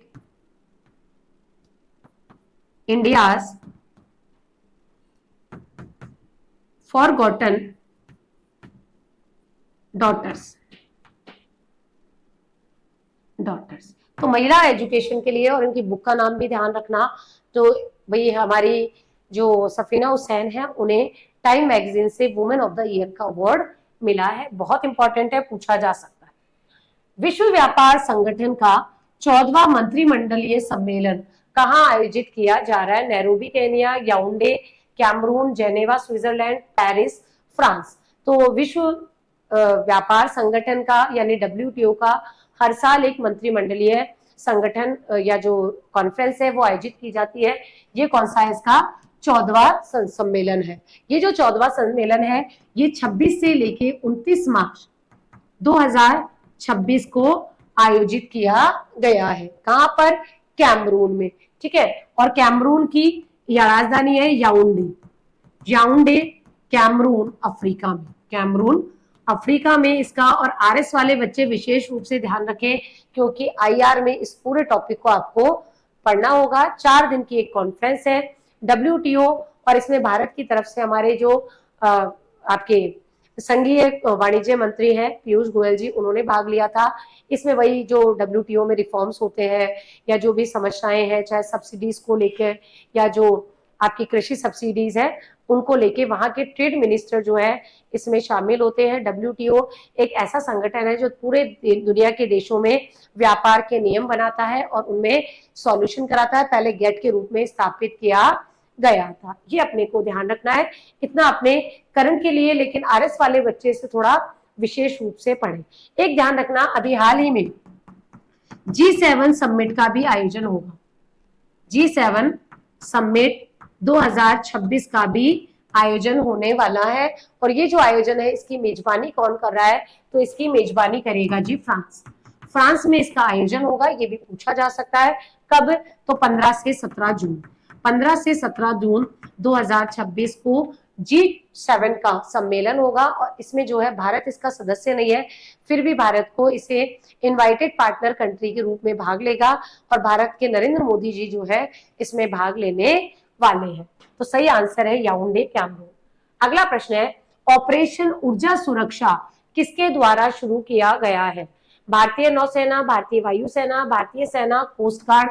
star mark करें क्योंकि अभी जो वैश्विक परिस्थितियां चल रही हैं उसमें ऊर्जा संकट सबसे महत्वपूर्ण मुद्दा बन जाता है और ऊर्जा संकट को ध्यान में रखते हुए भारतीय नौसेना के द्वारा, भारतीय नौसेना ने ऊर्जा संकट से बचने हेतु या बचाव हेतु एक ऑपरेशन शुरू किया है जिसका नाम है जी ऑपरेशन ऊर्जा सुरक्षा। ठीक है, इसका उद्देश्य क्या है कि ईरान द्वारा ब्लॉक किए गए जो हार्मुज स्ट्रेट है उससे इंडियन पावर शिप्स की सुरक्षित आवाजाही की जाए। तो इसका उद्देश्य क्या है? ईरान के द्वारा प्रतिबंधित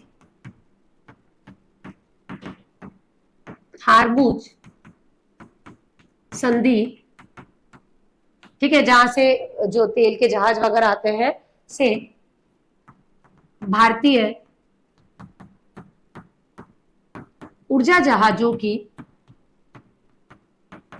की सुरक्षित आवाजाही सुनिश्चित करना, आवाजाही सुनिश्चित करना कि भाई हमारे जो भी जहाज आ रहे हैं, ठीक है, जो पावर शिप लेके आ रहे हैं उनको क्या है, चाहे क्रूड ऑयल हो, चाहे LPG हो, चाहे LNG हो, उनके जितने भी शिपमेंट्स हैं वो आराम से आ सके। और आप जैसे लगातार मार्केट में भी सुन रहे होंगे कि लगातार जो ऊर्जा संकट है पेट्रोल क्या या जो है सिलेंडर है LPG का है, उसको लेके अभी मार्केट में काफी चीजें भी हो रही है। और इसकी ऑपरेशन जो है स्टेट ऑफ हार्मुज, यानी जो हार्मुज संधि वाला क्षेत्र है वहां पर चलाया जा रहा है, जिससे ग्लोबल ऑयल ट्रेड को महत्वपूर्ण हिस्सेदारी रखता है। तो सही आंसर है भारतीय नौसेना के द्वारा।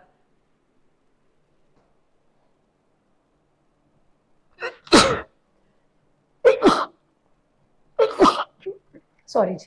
किस देश द्वारा अपना स्वतंत्रता दिवस मनाया जा रहा है? भारत, श्रीलंका, बांग्लादेश और नेपाल। देखिए थोड़ा इसमें आपको ध्यान रखें, 26 मार्च जरूर लिख लेना कि 26 मार्च को, ऐसे तो पता नहीं चलता ना, 26 मार्च को किस देश के द्वारा अपना स्वतंत्रता दिवस मनाया जा रहा है, तो ध्यान रखो बांग्लादेश।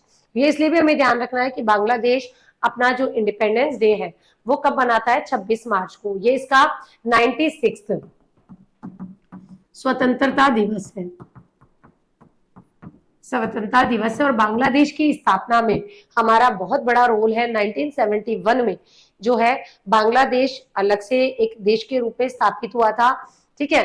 और बांग्लादेश के पहले जो PM थे मुजफ्फर रहमान, उन्होंने पाकिस्तान से अलग अपना एक नए देश बांग्लादेश की घोषणा कर दी थी। पहले ये बांग्लादेश ही पूर्वी पाकिस्तान कहलाता था, यानी पाकिस्तान का हिस्सा था, और भारत ने इसमें काफी सहयोग किया था, इसलिए यहां से प्रश्न भी पूछा जा सकता है। ठीक है, अगला प्रश्न, QAir द्वारा जारी विश्व वायु गुणवत्ता रिपोर्ट के अनुसार भारत का वैश्विक प्रदूषण रैंक क्या है?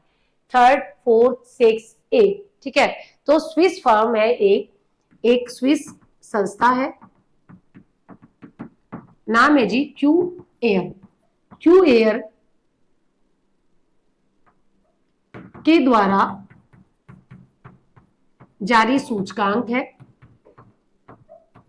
जारी सूचकांक है। सूचकांक का नाम क्या है? World air quality report, world air quality report, वैश्विक वायु गुणवत्ता सूचकांक, ठीक है, या रिपोर्ट। ये जो रिपोर्ट है इसमें आपको ध्यान रखना है कि मोस्ट पॉपुलेटेड जो स्टेट है, जो कंट्रीज है, प्रदूषण की स्थिति क्या है उनको बताया गया है। और इसमें भारत को रैंक कितनी मिली है? तो इसमें भारत की रैंक है जी 6, भारत का स्थान है छठा,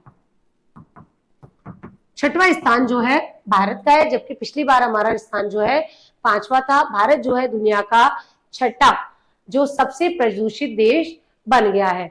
प्रदूषण के माने में बात करें तो सबसे प्रथम नंबर पर कौन है? पाकिस्तान। प्रथम स्थान किसका है जी? पाकिस्तान।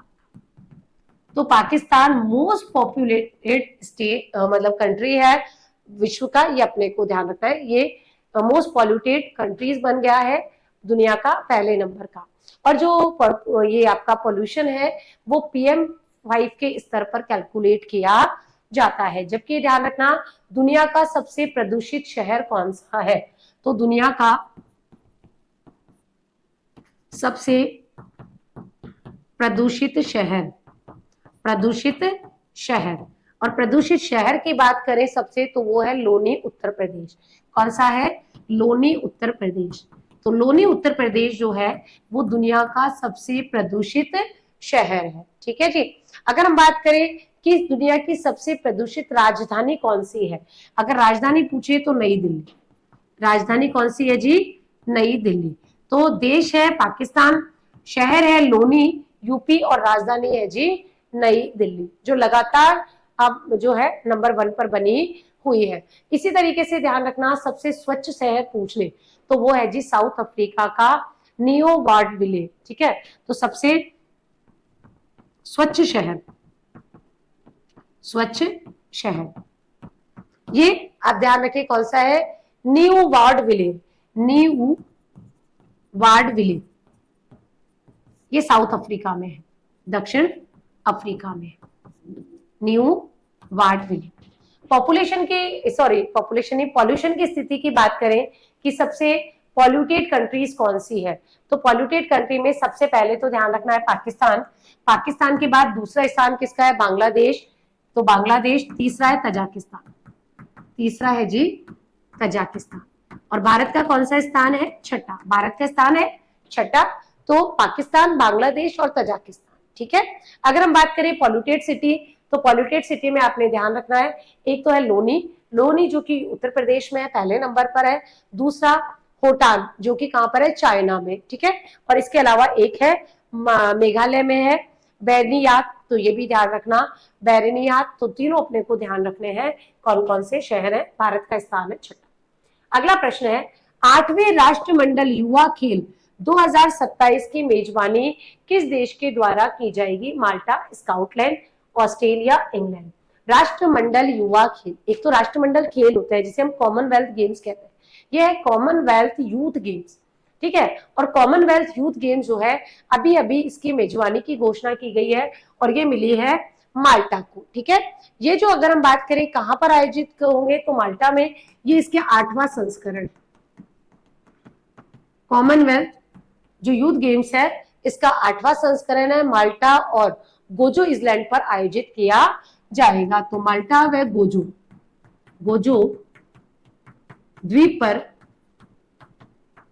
इसका आयोजन किया जाना है, कॉमनवेल्थ यूथ गेम्स का, ठीक है।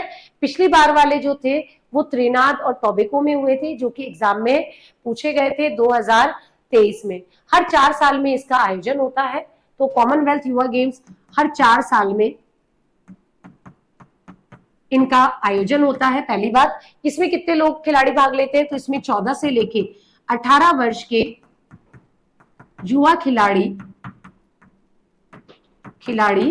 भाग लेते हैं। किन देशों के? भाई सिर्फ कॉमनवेल्थ गेम्स, तो राष्ट्रमंडल देशों के, सभी देशों के नहीं, राष्ट्रमंडल देशों के।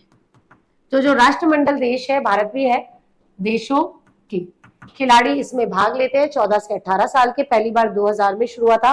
हर 4 साल में इसका आयोजन किया जाता है। एक अंतर्राष्ट्रीय खेल प्रतिस्पर्धा है जिसमें कॉमनवेल्थ के सदस्य जो है भाग लेते हैं। ठीक है, सही आंसर क्या है जी? माल्टा। अगला प्रश्न है, इंडियन ओपन स्क्वैश 2026 में महिला एकल का खिताब किसने जीता? अनाहत सिंह, दीपिका पल्लीकल, जोशना चिनप्पा, सौरभ घोषाल। ठीक है, तो इंडियन ओपन स्क्वैश 2026, इसका आपको ध्यान रखना है। ये जो खेल है इनका आयोजन कहाँ कब किया गया और कौन ने जीता है? तो ध्यान रखना, इनका जो आयोजन है वो हुआ था जी मुंबई। मुंबई में इन खेलों का आयोजन किया गया और इसमें जो अनाहत सिंह है वो अनाहत सिंह महिला एकल में अनाहत सिंह ने महिला एकल का खिताब अपने नाम किया है। ठीक है जी, और ये जो है वुमेन सिंगल टाइटल इन्होंने जीता है। फाइनल में इन्होंने इजिप्ट की हाना मोटुआजा को हराया है। तो इसकी उपविजेता कौन बनी है? किसको हराया इन्होंने? मिस्र की खिलाड़ी है जिनका नाम है जी हाना मोहताज। ठीक है, तो हाना मोहताज ये मिस्र की खिलाड़ी है, इजिप्ट की, इनको हराया है। ठीक है, तो विजेता और उपविजेता भी ध्यान रखना है। आयोजन मुंबई में किया गया, लगातार दूसरी बार इन्होंने ये जीता है। जब हम बात कर रहे हैं महिला एकल की तो बात करेंगे पुरुष एकल की, कि पुरुष एकल का जो खिताब है वो किसने जीता है? तो पुरुष एकल का खिताब जीता है जी अभय सिंह ने। ठीक है, किसने जीता है जी? तो इसके विजेता है अभय सिंह। और इसी में उपविजेता कौन है? तो ध्यान रखना, वीर चोतरानी। ठीक है, तो यहां पर उपविजेता कौन है? वीर चोतरानी।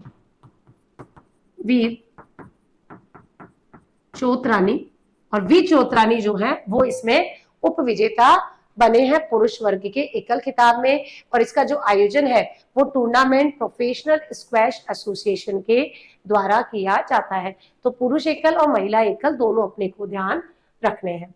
अगला प्रश्न, उत्तराखंड के बाद स्वतंत्र भारत में समान नागरिक संहिता बिल लागू करने वाला भारत का दूसरा राज्य कौन बना है?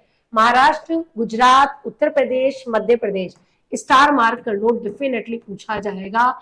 पॉलिटी में भी पूछा जा सकता है और यहाँ पर भी पूछा जा सकता है। जिसको द्वारा समान नागरिक संहिता यूसीसी, ठीक है, यूनिफॉर्म सिविल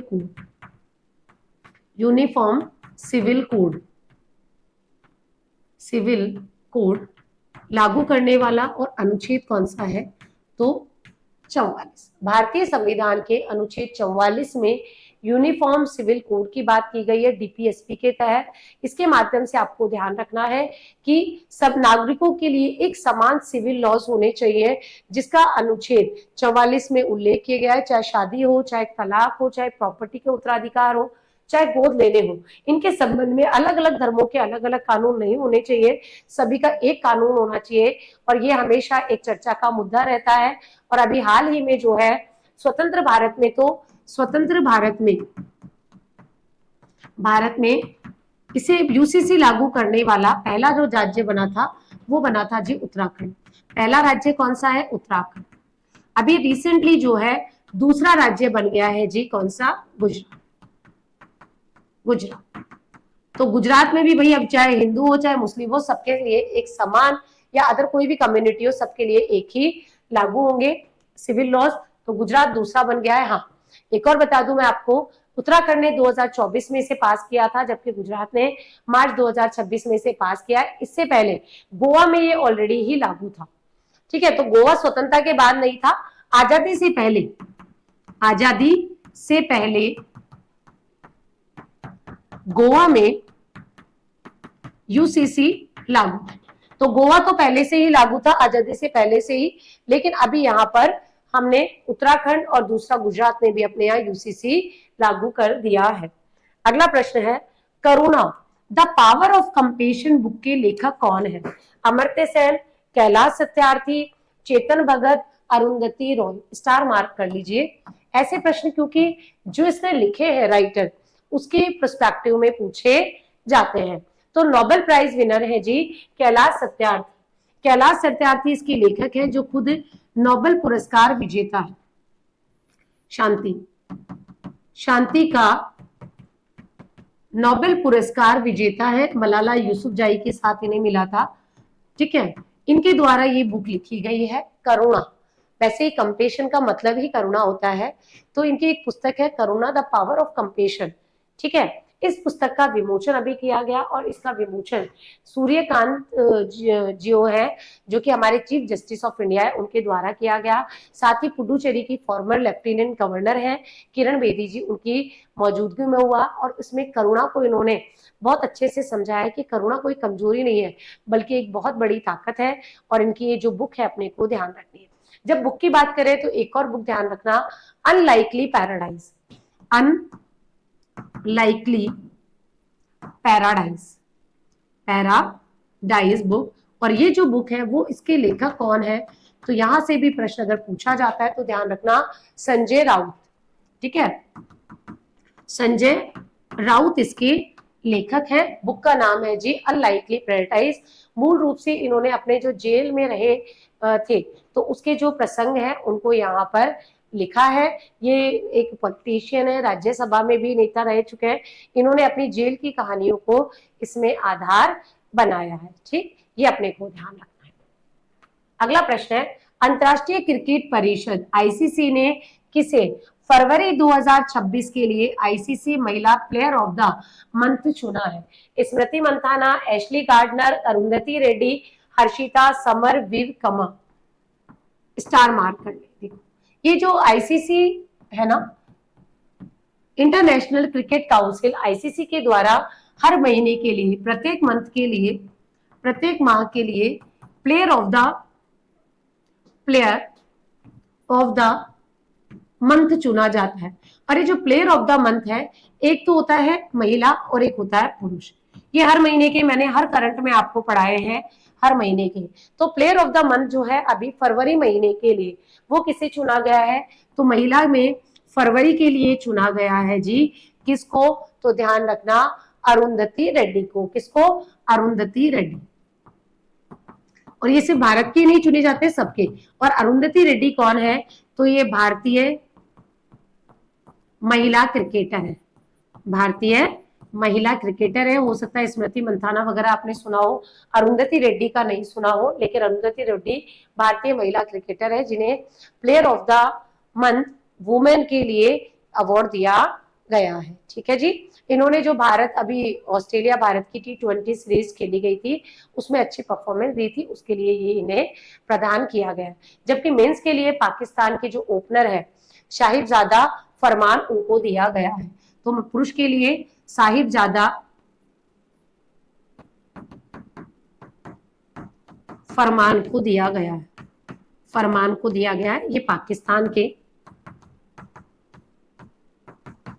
ओपनर क्रिकेटर है। ठीक है, तो इनका संबंध पाकिस्तान से है और ये है साहिबजादा, हाँ जी, साहिबजादा फरमान को देना है, तो दोनों को अपने को ध्यान रखना है। अगला प्रश्न है जी, पहला यूरोपीय संघ का देश कौन सा है जिसने ऊर्जा संकट के बीच ईंधन की राशनिंग शुरू की है? स्लोवेनिया, ऑस्ट्रिया, इटली और हंगरी। ऊर्जा संकट इतना ज्यादा बढ़ रहा है कि यूरोपीय यूनियन का एक देश है जिसने तो राशनिंग ही शुरू कर दी है। भैया अब राशन से जाके फ्यूल मिलेगा, तो आराम से हमें भी ध्यान रखना है कहीं ऐसी सिचुएशन हमारे यहाँ भी नहीं आ जाए। तो पेट्रोल स्टेशन पर सप्लाई बनाए रखने के लिए अब जो है फ्यूल की भी राशनिंग की जाएगी। किसके द्वारा? स्लोवेनिया के द्वारा। और स्लोवेनिया में आम नागरिक को एक दिन में मैक्सिमम जो है 50 लीटर पेट्रोल या डीजल खरीद सकेंगे। तो एक दिन में 50 लीटर से ज्यादा नहीं खरीद सकते। तो ये थोड़ा सा ध्यान रखना, क्योंकि ऑस्ट्रिया और इटली जैसे देशों में फ्यूल की कमी होती जा रही है, डिमांड यहाँ बढ़ती जा रही है, तो इसलिए यहाँ पर फ्यूल राशनिंग भी शुरू की गई है। तो स्लोवेनिया को अपने को ध्यान रखना है जहां पर ये शुरू किया गया है। अगला प्रश्न है, राष्ट्रीय पिछड़ा वर्ग आयोग का नया अध्यक्ष किसे नियुक्त किया गया है? स्मृति ईरानी, साध्वी निरंजन ज्योति, किरण उमेश महाले, मेनका गांधी। स्टार मार्क कर लीजिए, क्योंकि हमारे पॉलिटी का टॉपिक है राष्ट्रीय पिछड़ा वर्ग आयोग। ठीक है, तो पिछड़ा वर्ग आयोग जो है पॉलिटी में नए पार्ट जोड़ा गया है। ये ध्यान रखना, ये एक संवैधानिक निकाय है।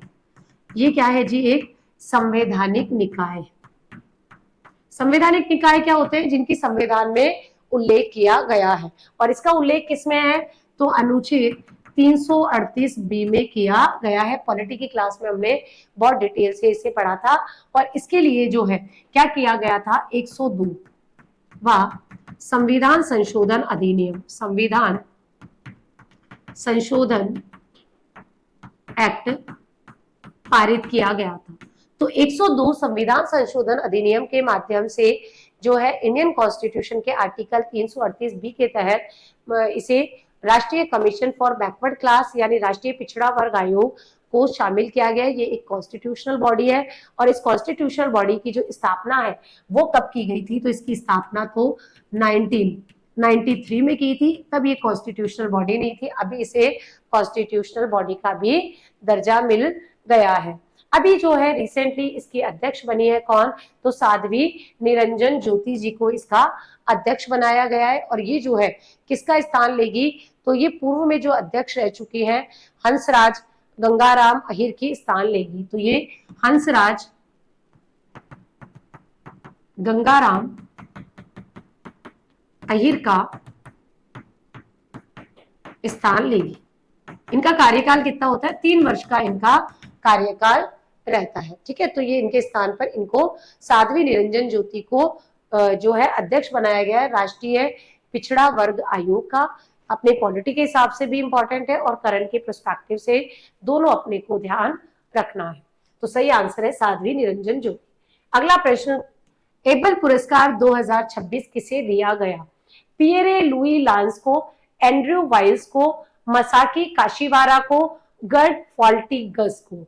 तो एबेल पुरस्कार जिसे गणित का नोबेल भी कहा जाता है, गणित का नोबेल पुरस्कार भी इसे कहा जाता है। और भाई ये किसी भी गणितज्ञ को दिया जाता है। ठीक है, तो ये गणितज्ञ को प्रदान किया जाता है। ठीक है, तो भाई ये जो है गणितज्ञ को दिया जाता है, गणित का नोबेल पुरस्कार है। और इस बार जो दिया गया है वो दिया गया है जी गर्ड फाल्टिक्स को। और गर्ड फाल्टिक्स जो है वो कहाँ के हैं? तो भाई ये जर्मनी के प्रसिद्ध गणितज्ञ हैं। जर्मनी के प्रसिद्ध गणितज्ञ है, इतना ध्यान रख लेना। पॉलिटिक्स ने अर्थमेटिक जियोमेट्री में बहुत महत्वपूर्ण योगदान दिया है, इसके लिए इन्हें यह पुरस्कार सम्मानित किया गया है। एबेल पुरस्कार हर साल दिया जाता है, किसके द्वारा? गवर्नमेंट ऑफ नॉर्वे के द्वारा। ठीक है, तो नॉर्वे सरकार के द्वारा दिया जाता है, नॉर्वे सरकार के द्वारा दिया जाता है। इसे गणित का नोबेल पुरस्कार भी कहा जाता है। इसके तहत ध्यान रखना जो 7.5 मिलियन नॉर्वे कॉर्नर होती है, जो वहां की करेंसी होती है, वो दी जाती है। ठीक है, भारतीय को भी मिल चुका है, SR श्रीनिवासन को 2007 में ये पुरस्कार। ठीक है, तो अपने को ध्यान रखना है सरस्वती एबल पुरस्कार। अगला है 35वां सरस्वती सम्मान 2025 से किस लेखक को सम्मानित किया जाएगा? राम कुमार मुखोपाध्याय, चेतन भगत, अमिताभ रॉय, अरुंधति रॉय। तो 35वां सरस्वती सम्मान, सरस्वती सम्मान जो है इसके बारे में बात करें तो सबसे पहले ध्यान रखना ये जो पुरस्कार है कब से शुरू किया गया था? 1991। तो 1991 में इसे शुरू किया गया था। किसके द्वारा ये पुरस्कार दिया जाता है? तो के बिरला फाउंडेशन के द्वारा। तो प्रतिवर्ष के बिरला फाउंडेशन, के बिरला फाउंडेशन के द्वारा साहित्य सम्मान दिया जाता है क्या? तो इंडियन कॉन्स्टिट्यूशन की जो 8वीं जो अनुसूची है उसमें लिखी हुई भाषाओं के लिए दिया जाता है। तो आप ध्यान रखना यह पुरस्कार जो है 8वीं अनुसूची में शामिल भाषाओं की कृति को या साहित्य को दिया जाता है, जो कि क्या करेंगे 10 वर्ष की अवधि में प्रकाशित हुई हो। कृति जो कि 10 वर्ष की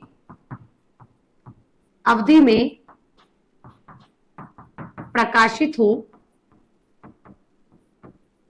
को दिया जाता है, को दिया जाता है। तो भाई 8वीं अनुसूची में शामिल भाषाओं को ही यह पुरस्कार दिया जाता है, बाकी को नहीं दिया जाता है। पहली बार जो है हरिवंश राय बच्चन को यह पुरस्कार दिया गया था। ठीक है, फिर अपने को ध्यान रखना है लास्ट का किसको मिला है, तो लास्ट वाला मिला था सद्दू भद्रेश जी को संस्कृत की पुस्तक के लिए। अभी हम बात करें कि 2025 वाला जो पुरस्कार है वो किसको दिया गया, और ये ध्यान रखना इनका क्रमांक भी पूछा जाता है। तो ये कौन सा है अभी 2025 वाला, तो भाई ये 35वां है। कौन सा है जी, 35वां है। ये दिया गया राम कुमार मुखोपाध्याय, राम कुमार मुखोपाध्याय, मुखोपाध्याय, इनको यह पुरस्कार दिया गया है। राम मुखोपाध्याय जो है एक बंगाल के लेखक है और इनका नॉवेल है बंगाली हारा पार्वती कथा। इनका बंगाली उपन्यास है, उपन्यास हारा पार्वती कथा, हारा पार्वती कथा इनके लिए दिया गया है। बंगाल के ही ये उपन्यासकार हैं, इनको इसके लिए दिया गया। इस उपन्यास में इन्होंने ग्रामीण समाज और लोगों के जीवन में जो संघर्ष है उनको प्रस्तुत किया है, इसके लिए उन्हें यह पुरस्कार दिया गया है। तो सही आंसर क्या है जी, राम कुमार मुखोपाध्याय। अगला प्रश्न है, वैश्विक आतंकवाद सूचकांक 2026 में भारत की रैंक क्या है? 10वां, 11वां, 13वां और 15वां। वैश्विक आतंकवाद सूचकांक, ठीक है, किसके द्वारा जारी की जाती है? तो जारीकर्ता, जारीकर्ता, जारीकर्ता कौन है? तो institute for economics and peace. तो institute of economic and peace, जो कि सिडनी की संस्था है, सिडनी के द्वारा ये जारी की जाती है, हर साल जारी की जाती है। ध्यान रखना इसमें जो है कुल देश कितने शामिल हैं? कुल देश है जी 163 देशों को इसमें शामिल किया गया है। ठीक, अगर हम बात करें तो पहले नंबर पर कौन है? तो पहले नंबर पर है जी पाकिस्तान। तो 3 शीर्ष देश, प्रथम है पाकिस्तान, तो वैसे भी पाकिस्तान ही प्रथम पर आना है। दूसरा स्थान किसका है? बुर्किनो फासो, ठीक है, तो दूसरे स्थान पर है बुर्किनो फासो, बुर्किनो फासो। तीसरा स्थान है जी नाइजीरिया, नाइजीरिया, तो तीसरे स्थान पर है नाइजीरिया। अगर हम बात करें भारत की स्थिति क्या है, तो भारत का जो स्थान है वो कौन सा है जी? 13वां, ठीक है, तो भारत का स्थान 13वां का स्थान है 13वां, तो भारत का 13वां स्थान है, तो सही आंसर है जी आपको 13। तो भारत का स्थान 13वां है और 163 जो कंट्रीज हैं उनको इसमें किया गया है कि दुनिया में टेररिज्म से सबसे ज्यादा प्रभावित देश अभी कौन है जी? पाकिस्तान है। तो ये आतंकवाद से सर्वाधिक प्रभावित देश है, आतंकवाद से सर्वाधिक प्रभावित देश है। तो भाई खुद ही करोगे तो खुद ही भरोगे, ठीक है, तो ये ध्यान रखना कि पाकिस्तान सबसे ज्यादा प्रभावित है। अगला, मियामी ओपन 2026 में पुरुष एकल खिताब किस खिलाड़ी ने जीता है? जेनिक सिनर, नोवाक जोकोविच, कार्लोस अल्काराज और जेरी लिहेका। तो मियामी ओपन, ये जितने सारे ओपन है ना सबको पढ़ के जाना। और मियामी ओपन 2026 में जो मेल सिंगल का खिताब है कोई किसने जीता है? तो भाई जेनिक सिनर ने जीता है। और जेनिक सिनर कहाँ के खिलाड़ी हैं? इटली, ठीक है, तो इटली के ये खिलाड़ी हैं और इन्होंने जो है के गणराज्य के जेरी लेहेस्का को हराया है। तो इन्होंने किसको हराया है? क्या गणराज्य के खिलाड़ी है, नाम क्या है जी? जेरी लेहेस्का, जेरी लेहेस्का को, जो कि कैग गणराज्य के, कैग गणराज्य के हैं, कैग गणराज्य के खिलाड़ी को हराया है। हरा के जो है जेनिक सीजर जो है वो बने। अगर हम बात करें महिला एकल खिताब, महिला एकल खिताब की, तो महिला एकल खिताब की जो विजेता है वो कौन है? तो महिला एकल खिताब की विजेता है बेलारूस की आरियाना सबलेंका, ठीक है, और ये आरियाना सबलेंका अभी अपनों ने कल परसों भी पढ़ी थी, सबलेंका, ये कहाँ की है, बेलारूस की। तो इनके द्वारा महिला एकल का खिताब जीता गया है। इन्होंने किसको हराया है, तो कोको गोफ को हराया है। तो उप विजेता कौन है, कोको गोफ, कोको गोफ को हराया, ये यूएसए की। तो यूएसए के कोको गोफ को हराकर इन्होंने ये खिताब जीता है। और अमेरिका की कोको गोफ को हराकर इन्होंने, जो दोनों खिलाड़ी हैं सिनर और सबलेंका ने इस साल इंडिया वेल्स के बाद मियामी ओपन जीतकर सनशाइन डबल पूरा कर लिया है। और इनके द्वारा जो है सनशाइन डबल पूरा कर लिया गया है, डबल पूरा कर लिया गया है। ठीक है, अब आप बोलेंगे मैम ये सनशाइन डबल क्या है, तो सनशाइन डबल ध्यान रखना, टेनिस की एक ही साल में अगर अमेरिका में होने वाले 2 आप टूर्नामेंट को जीत जाते हो तो ये कहलाता है सनशाइन। ठीक है, तो इंडिया वेल्स मास्टर कैलिफोर्निया में हुआ था, उनको जीत गया, और मियामी ओपन जो फ्लोरिडा में हुआ, दोनों को एक साथ जीत लिया इन दोनों ने, एक तो जेनिक ने और एक सबलेंका ने। तो इन्होंने जो है सनशाइन डबल जीत लिया है। अब ये मियामी ओपन क्या है, ये तो ध्यान रखना, ये टेनिस टूर्नामेंट है, और ये सारे खिलाड़ी जो है वो टेनिस से ही संबंधित है। ठीक, अगर हम बात करें इंडियन ओपन 2026 गोल्फ टूर्नामेंट किसने जीता है, तो यहीं पे इसको भी बता देती हूँ, साथ साथ इंपॉर्टेंट है, पूछा जा सकता है। तो इंडियन ओपन गोल्फ टूर्नामेंट 2026, ठीक है, ये किसने जीता है, तो ये जीता है जी मैट फेडरिच, है ना, तो मैट फेडरिच। ठीक है, ये अपने को ध्यान रखना है, मैट फिटजेट्रिक, ठीक है,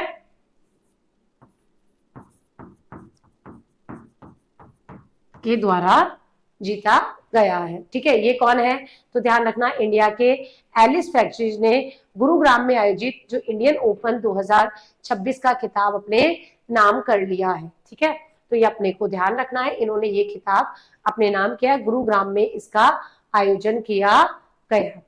ठीक है, तो आई थिंक आपको कोई कंफ्यूजन नहीं है, दोनों चीजें अपने को ध्यान रखनी है। ये गोल्फ का टूर्नामेंट है, भारत में ही आयोजित किया गया है, पहली बार 1964 में आयोजित किया गया था। ठीक, अगला प्रश्न, 30 मार्च 2027 तक राष्ट्रीय आपदा प्रतिक्रिया बल के महानिदेशक के रूप में किसका कार्यकाल बढ़ाया गया है, अतुल करवाल, पीयूष आनंद, शील वर्धन सिंह, अनीश दयाल सिंह। तो किसका कार्यकाल बढ़ाया गया है, पीयूष आनंद का। पीयूष आनंद जो है, जिनका कार्यकाल जो है, जो कि एक आईपीएस ऑफिसर है, तो ये आईपीएस अधिकारी हैं 1991 बैच के। ठीक है, तो 1991 बैच के ये अधिकारी हैं जिन्हें एनडीआरएफ क्या है, नेशनल डिजास्टर रिस्पांस फोर्स, इसके डायरेक्टर जनरल के रूप में जो है कार्यकाल बढ़ा दिया गया है। और इनका जो कार्यकाल है वो अब कितना हो गया है, तो इनका कार्यकाल बढ़ाकर जो है 30 मार्च 2027 कर दिया है, बढ़ाकर 30 मार्च 2027 कर दिया गया है। ये भी आपके सिलेबस का पार्ट है आपदा प्रबंधन के लिए। और इनका जो कार्यकाल है समाप्त कब होने वाला था, तो इनका कार्यकाल कब तक का था, तो ये मार्च 2026 तक का ही था। तो कार्यकाल 31 मार्च 2026 तक का था, और अभी से 1 साल के लिए बढ़ा दिया गया है। मार्च 2024 में अतुल करवाल ने जो है रिटायरमेंट ले लिया था, उसके बाद इन्हें प्रमुख बनाया गया था। एनडीआरएफ क्या है, तो एनडीआरएफ जो है एक स्पेशल फोर्स है जो आपदा के समय एक्टिव होती है, जैसे बाढ़ है, अर्थक्वेक है, या किसी तरीके की और आपदा आ जाती है उस समय, और इसे जो है डिजास्टर मैनेजमेंट एक्ट 2005 के तहत स्टैब्लिश किया गया था। अगला प्रश्न है, para archer of the year 2025 का पुरस्कार किसे सम्मानित किया गया है, दीपिका कुमारी, शीतल देवी, राकेश कुमार, अभिषेक वर्मा, स्टार मार्क कर दे। Para archer of the year, archer होते हैं जो आर्चरी मतलब आपको ध्यान रखना है तीरंदाजी। ठीक है, तो शीतल देवी को para archer of the year 2025 के पुरस्कार से सम्मानित किया गया है। किसके द्वारा? तो इन्हें यह जो सम्मान है वर्ल्ड आर्चरी के द्वारा, सम्मान वर्ल्ड आर्चरी के द्वारा दिया गया, आर्चरी के द्वारा प्रदान किया गया। तो वर्ल्ड आर्चरी के द्वारा इनको यह पुरस्कार दिया गया था और इन्होंने पिछले साल साउथ कोरिया के में आयोजित वर्ल्ड पैरा आर्चरी चैंपियनशिप में बहुत अच्छा परफॉर्म किया था। शीतल देवी को पिछले साल भी हमने करंट में पढ़ा था और ये दुनिया की पहली और एकमात्र ऐसी फीमेल आर्चर है जिनके दोनों हाथ नहीं है। आप सोचो, कंधे पे रखकर पैर से ये करती है आपकी आर्चरी वाला की तीर चलाती है। तो ध्यान रखना, शीतल देवी जो है जिनके ना तो हाथ है दोनों और ये ऐसी एकमात्र फीमेल है, इनके दोनों हाथ नहीं है, दोनों हाथ नहीं है और ये क्या है? भारत की पैरा तीरंदाज है। तो तीरंदाज है या आर्चर है? तो आर्चर खेल जो है उसको तीरंदाज कहते हैं। अब आप सोच सकते हैं पैरों और कंधों के माध्यम से ये आर्चरी करती है। कहाँ की है ये? इनको अभी अर्जुन अवार्ड भी मिला था, ये भी ध्यान रख लेना। इन्हें अर्जुन पुरस्कार भी मिला है। आयु कितनी है आप सोचो? मात्र 19 वर्ष की बालिका है। तो मात्र 19 वर्ष इनकी आयु है। जम्मू कश्मीर में इनका जन्म हुआ था। वर्ल्ड पैरा आर्चरी चैंपियनशिप में इन्होंने गोल्ड, सिल्वर और ब्रॉन्ज तीनों जीता था। ठीक है, तो ये इनके लिए भी और हमारे लिए भी बहुत ही गर्व की बात है। इनको para archer of the year का अवार्ड मिला है। एक ऑपरेशन बता देती हूँ साथी, एक ऑपरेशन चलाया गया था भारतीय सेना के द्वारा, IONS maritime exercise, IONS maritime excise. ठीक है, तो IONS मैरीटाइम एक्साइज जो है 2026 ये कहां पर आयोजित की गई? तो आपको ध्यान रखना है कोच्चि में। अगर एग्जाम में पूछ लिया जाए किसके द्वारा? भारतीय सेना के द्वारा, भारतीय सेना के द्वारा, भारतीय सेना के द्वारा 27 मार्च 2026 को कोच्चि में इसका आयोजन किया गया। इंडियन नेवी ने मैरीटाइम वेलफेयर सेंटर पर इसका आयोजन किया। कुल 12 देशों ने इसमें भाग लिया है। तो 12 देशों ने भाग लिया है। ठीक है, 12 देशों ने भाग लिया है। 27 मार्च को इसको आयोजित किया गया था। अब आप लोग सोच रहे होंगे मैम IONS का फुल फॉर्म क्या है? इंडियन ओशन नेवल सिमोनिज्म, यानी हिंद महासागर सेना संगोष्ठी। इसके द्वारा जो हमारा इंडियन ओशन वाला रीजन है वहां के जितने भी तटीय देश है उनके साथ नौसैनिक सहयोग को बढ़ावा देने के लिए इसे आयोजित किया जाता है। ठीक, तो सही आंसर है। अच्छा, इसका तो अलग ध्यान रखना। अगला प्रश्न है जी, अर्थ ऑफ आर 2026 मार्च माह में किस तिथि को मनाया गया? 28 मार्च, 21 मार्च, 15 मार्च, 31 मार्च। दुनिया भर में जो है 28 मार्च को जो है रात को 28 मार्च को रात को 8:30 से 9:30 बजे PM तक जो है अर्थ आर मनाया गया, अर्थ आर मनाया गया था। यह हम हर साल मनाते हैं मार्च के महीने के लास्ट सैटरडे को। तो इसका आयोजन हर वर्ष मार्च के अंतिम शनिवार को मनाया जाता है, मनाया जाता है। उद्देश्य क्या है कि दुनिया भर में चाहे वो हमारे कोई भी देश हो, 1 घंटे तक हम क्या करते हैं, अनएसेंशियल जो लाइट्स है जो यूज नहीं आ रही है उनको बंद कर देते हैं, जिससे जागरूकता अभियान चलाया जाए। क्लाइमेट चेंज, एनर्जी कंजर्वेशन के बारे में जागरूकता के लिए इसे किया जाता है। ये एक तरीके से ग्लोबल एनवायरमेंटल मूवमेंट है। 2007 में इसे शुरू किया गया था, जिसमें लाइट आउट इवेंट के रूप में इसे ऑर्गेनाइज किया जाता है। ये जो है world wide fund for nature के माध्यम से ऑर्गेनाइज किया जाने वाला एक आपका इवेंट होता है। तो ध्यान रखना, इस बार 28 मार्च को ये ऑर्गेनाइज किया गया था।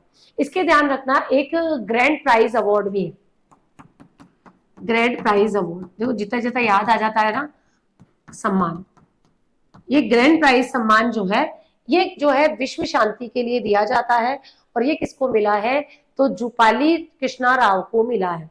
तो जूपल्ली कृष्णा राव को प्रदान किया गया है। अब ये जूपल्ली कृष्णा राव कौन है, तो भैया तेलंगाना के, आपको ध्यान रखना है, तेलंगाना के पर्यटन व संस्कृति मंत्री हैं। पर्यटन व संस्कृति मंत्री को दिया गया है। किसके लिए, तो भाई वैश्विक शांति के लिए, वैश्विक शांति में योगदान हेतु, वैश्विक शांति में योगदान हेतु यह पुरस्कार दिया गया है जूपल्ली कृष्णा राव को, जो कि तेलंगाना के टूरिज्म एंड कल्चरल मिनिस्टर है। और ये जो है किसके द्वारा दिया जाता है, इंटरनेशनल बौद्धिस्ट कॉन्फ्रेंस में दिया गया। तो ये जो सम्मान है इंटरनेशनल बौद्धिस्ट कॉन्फ्रेंस हैदराबाद में प्रदान किया गया। ठीक है, तो इतना सा ध्यान रख लेना। 22 देशों के बौद्ध भिक्षुकों ने इसमें हिस्सा लिया था। इंटरनेशनल बौद्धिस्ट कॉन्फ्रेंस यानी अंतरराष्ट्रीय बौद्ध सम्मेलन का आयोजन हैदराबाद में किया गया था 2026 को। उसी दौरान ये जो अवार्ड है वो दिया गया था। ठीक है, एक और अवार्ड दिया गया था, वो ध्यान रखना, अनीता अंबानी को किस ह्यूमैनिटेरियन अवार्ड। ठीक है, तो किस मानवीय पुरस्कार 2026, ये किसे मिला है, नीता अंबानी को। ये किसे दिया गया है, नीता अंबानी को प्रदान किया गया। और ये जो अवार्ड है किसके द्वारा दिया जाता है, तो Kalinga institute of social science, किसका पूरा नाम क्या है, Kalinga institute of social science, ये कलिंग किसका पूरा नाम है। और इस संस्था के द्वारा जो है नीता अंबानी को ये पुरस्कार दिया गया है, किस ह्यूमैनिटेरियन अवार्ड, यानी किस मानवीय अवार्ड, जिसे हम Kalinga institute of social science मानवीय पुरस्कार भी कहते हैं। ये अवार्ड भुवनेश्वर उड़ीसा में Kalinga institute of social science campus में दिया गया।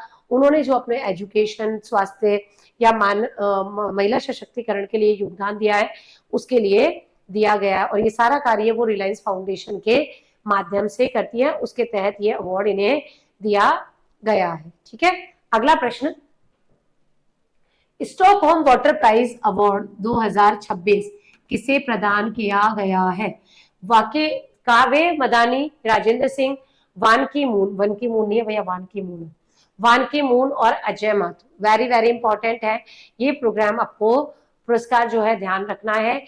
और ये किसे मिला है, तो काव्य मदानी को स्टॉकहोम वाटर पुरस्कार दिया गया है। इसी को नोबेल प्राइज ऑफ वाटर भी कहा जाता है, इसी को Nobel prize of water, Nobel prize of water भी कहा जाता है। तो ये Nobel prize of water, Nobel prize of आपका maths, Nobel prize of Asia, सब ध्यान रखना।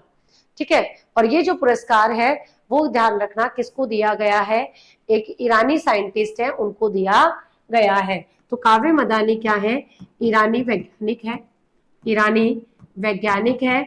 और ये जो पुरस्कार है वो जल संरक्षण के क्षेत्र में, जल संरक्षण के क्षेत्र में उल्लेखनीय योगदान के लिए, उल्लेखनीय योगदान के लिए दिया जाता है, जिसका नाम क्या है, स्टॉकहोम वाटर प्राइज, जिसी को हम नोबेल प्राइज ऑफ वाटर भी कहते हैं। वाटर कंजर्वेशन के क्षेत्र में दिया जाने वाला सबसे जो है महत्वपूर्ण अवार्ड है। ये 44 साल के मदानी इस पुरस्कार को पाने वाले अब तक के सबसे युवा जो है व्यक्ति भी बन चुके हैं। और ये अवार्ड स्टॉकहोम वाटर फाउंडेशन के द्वारा दिया जाता है। तो ये स्टॉकहोम वाटर फाउंडेशन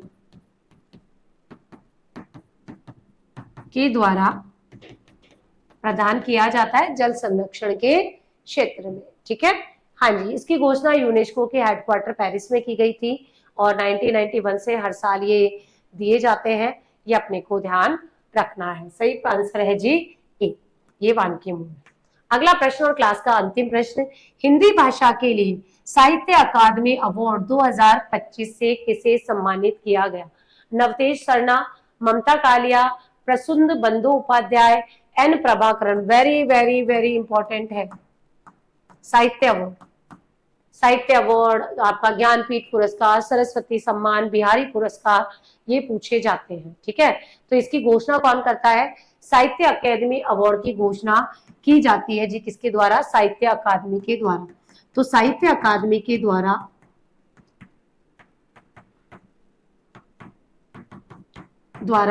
इनकी घोषणा की जाती है। और ये अवार्ड जो है भारत की 24 भारतीय भाषाओं को दिया जाता है उनके साहित्य के लिए। तो ये 24 भारतीय भाषाओं के साहित्य या लेखकों को प्रदान किया जाता है, तो उनके द्वारा लिखे गए। इस बार जो है 8 कविता, उपन्यास, कहानी, निबंध, जितने भी साहित्य है उनके लिए ये दिया जाता है। अलग अलग जो है भाषाओं के लिए दिया जाता है, ये अभी अपन पूरे पढ़ेंगे।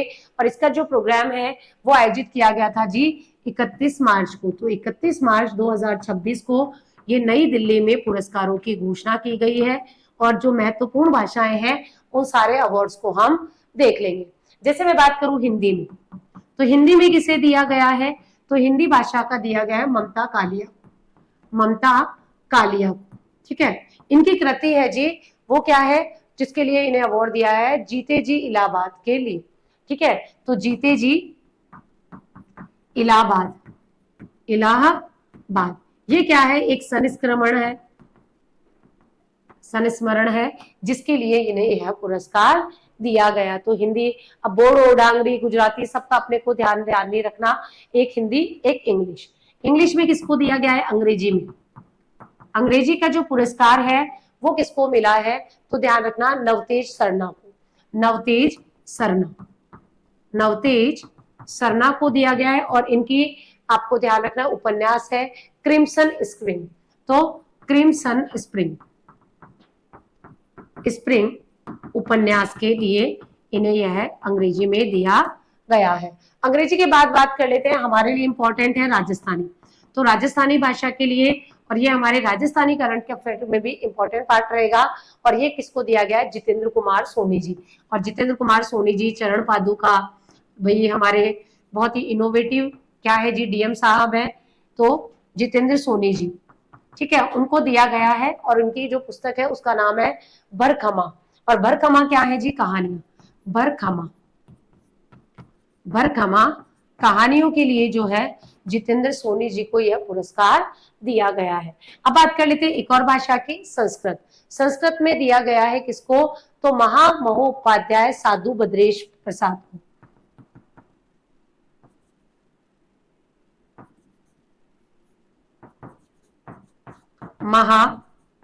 देखो नाम ही इतना बड़ा है, मैंने ले लिया महोपाध्याय, महोपाध्याय साधु भद्रेश को, साधु भद्रेश को दिया गया। उनकी कृति का नाम है प्रस्थान चतुस्तवे। ठीक है, प्रस्थान चतुस्तवे। ठीक है, ये क्या है जी? इनकी कविता है ब्रह्म घोष, ब्रह्म घोष। इनके लिए इन्हें संस्कृत में दिया गया। तो हिंदी, इंग्लिश, राजस्थानी, संस्कृत। तो भाई उर्दू को भी नहीं छोड़ेंगे, उर्दू को भी देख लेते हैं। उर्दू के लिए किसको दिया गया है? तो प्रितपाल सिंह को दिया गया है, प्रितपाल सिंह, पाल सिंह को। और इनकी जो कृति का नाम है वो क्या है? सफर जारी है, सफर जारी है। तो भाई जो मोस्ट लैंग्वेज थी सफर जारी है, उनके बारे में मैंने बता दिया है। और हिंदी में मिला है ममता कालिया। हिंदी, अंग्रेजी, राजस्थानी, संस्कृत, उर्दू, ये सब अपने को ध्यान रखनी है जहां से प्रश्न पूछा जा सकता है। एक लोअर कोपिली जल विद्युत परियोजना का भी उद्घाटन हुआ था इस महीने, उसको भी ध्यान रख लेना। ये कहां पर है? तो भाई असम में है। तो lower Kopili hydro electronic project जो है उसके उद्घाटन किया गया था असम में, ये भी ध्यान रख लेना। तो लोअर कोपिली जल विद्युत परियोजना, जल विद्युत परियोजना। और इसका उद्घाटन किया गया था जी असम में। इसका अभी हाल ही में असम में उद्घाटन किया है। उद्घाटन जो है नरेंद्र मोदी जी के द्वारा किया गया है, तो और इम्पोर्टेंट हो जाती है। और ये जो प्रोजेक्ट है Kopili river basin, Kopili river है वहां पर इसको चलाया जाना है। और कोपिली जो है इंटर स्टेट रिवर है जो कि मेघालय और असम के बीच बहती है। एक तरीके से बोले तो ये ब्रह्मपुत्र की सहायक नदी है, बाद में जाके ब्रह्मपुत्र में मिल जाती है। ठीक है, तो इसको भी अपने को ध्यान रखना है अगर पूछ लिया जाए। अभी रिसेंटली जो है 4 राज्यों में इलेक्शन की अनाउंसमेंट हुई है, तो अपने को ध्यान रखना है कि हमारे भारतीय निर्वाचन आयोग के द्वारा, भारतीय निर्वाचन आयोग ने जो है, जिसका हम अनुच्छेद 324 में जिक्र करते हैं, इसके द्वारा जो है 4 राज्यों व 1 केंद्र शासित प्रदेश में इलेक्शन कार्यक्रम घोषित कर दिया गया है। तो 4 राज्यों व 1 यूटी में चुनाव कार्यक्रमों की घोषणा कर दी है। चुनाव कार्यक्रम की घोषणा अभी अभी कर दी है। इनका नाम ध्यान रख लेना। 4 राज्य कौन से हैं? तो पश्चिमी बंगाल में तमिलनाडु, पश्चिमी बंगाल, तमिलनाडु, तमिलनाडु, केरल और उसके अलावा असम, केरल और असम, असम। और यूटी कौन सी है? पुडुचेरी, पुडुचेरी। और इनमें जो है विधानसभा चुनावों की घोषणा हो चुकी है। और इसमें जो है असम, केरल और पुडुचेरी, यहाँ पर 9 अप्रैल 2026 को एक फेज में मतदान हो जाएगा। जबकि तमिलनाडु में पहला फेज जो है वो एक ही फेज में होगा, तमिलनाडु में 23 अप्रैल को। तो असम, केरल, ठीक है, इन दोनों को और पुडुचेरी को, ये दोनों ध्यान रख लेना कब? 9 अप्रैल को। तो ये 9 अप्रैल को इलेक्शन होंगे। और यहाँ से देखो संभावित है कि आगे वाले एग्जाम में प्रश्न पूछा जाएगा, यहाँ भी 9 अप्रैल में होंगे और ये एक ही चरण में होंगे, एक चरण ही होगा। और यहाँ पर भी जो है एक ही चरण में होगा। ठीक है, जबकि हम बात करें तमिलनाडु में, तो तमिलनाडु में कब होगा? तो 23 अप्रैल को, ये भी 23 अप्रैल को होगा 2026 को। और ये भी एक ही चरण में होगा, एक चरण में ही आयोजित किया जाएगा। वेस्ट बंगाल जो है यहाँ पर 2 चरण में आयोजित होगा। ये 2 चरण में यहाँ पर आयोजन होगा। और 2 चरण को ध्यान रखना है क्योंकि इसमें भैया एक में तो 152 सीटों पे और दूसरे में 142 सीटों पे मतदान यहाँ पर ऑर्गेनाइज किया जाएगा। तो 4 राज्यों में और जो है 1 यूनियन टेरिटरी में इस बार इलेक्शन होने वाला है। ये भी आपसे पूछा जा सकता है, तो इसको थोड़ा सा अपने को ध्यान रख लेना है क्योंकि इलेक्शन में मतलब एग्जाम में कई बार पूछ लेते हैं किसका भी कार्यक्रम आयोजित नहीं किया गया है। या आरएस प्री में भी पूछा गया एक प्रश्न है। ठीक है, इसके अलावा ध्यान रखना एक प्रीमियम ब्रांड लॉन्च किया गया है, रीसा। ठीक है, Risa brand, Risa premium brand organise tribal जो ब्रांड है, ट्राइबल ब्रांड, ये लॉन्च किया गया है। किसके द्वारा? जनजातीय कार्य मंत्रालय के द्वारा। और ये जो ब्रांड है वो जनजातीय वस्तुओं और बुनियादी जनजातीय वस्तुओं व बुनाई उत्पादों के लिए लॉन्च किया गया है। तो रीसा अगर पूछ ले तो ध्यान रखना कि जो ट्राइबल अफेयर्स मिनिस्ट्री है उसके द्वारा रीसा टाइमलेस ट्राइबल नामक एक प्रीमियम ब्रांड लॉन्च किया गया है। ये जो है किसके द्वारा इंप्लीमेंट किया जाएगा? ट्राइफेड के द्वारा। ट्राइफेड हमारे सिलेबस का भी पार्ट है जिसमें हम क्या करेंगे, जितने भी ट्राइबल एरिया के लोग हैं उनके जनजातीय जो उत्पाद है या उनके द्वारा बुना गया जो रीसा होता है, उनके ट्रेडिशनल हाथों से बुने गए जो स्टॉल होते हैं जिसे रीसा कहते हैं, उसके आधार पर इस ब्रांड को लॉन्च किया गया है। तो ये हमारे थे जी इंटरनेशनल और नेशनल करंट अफेयर मार्च 2026 के।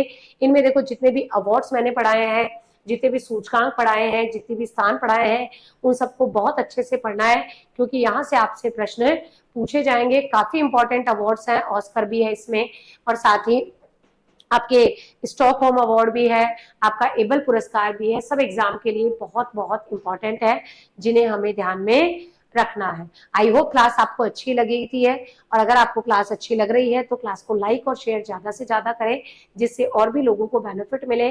आपके सभी अपकमिंग एग्जाम्स में ये क्लास बहुत इंपॉर्टेंट रहने वाली है। ठीक है, थैंक यू सो मच।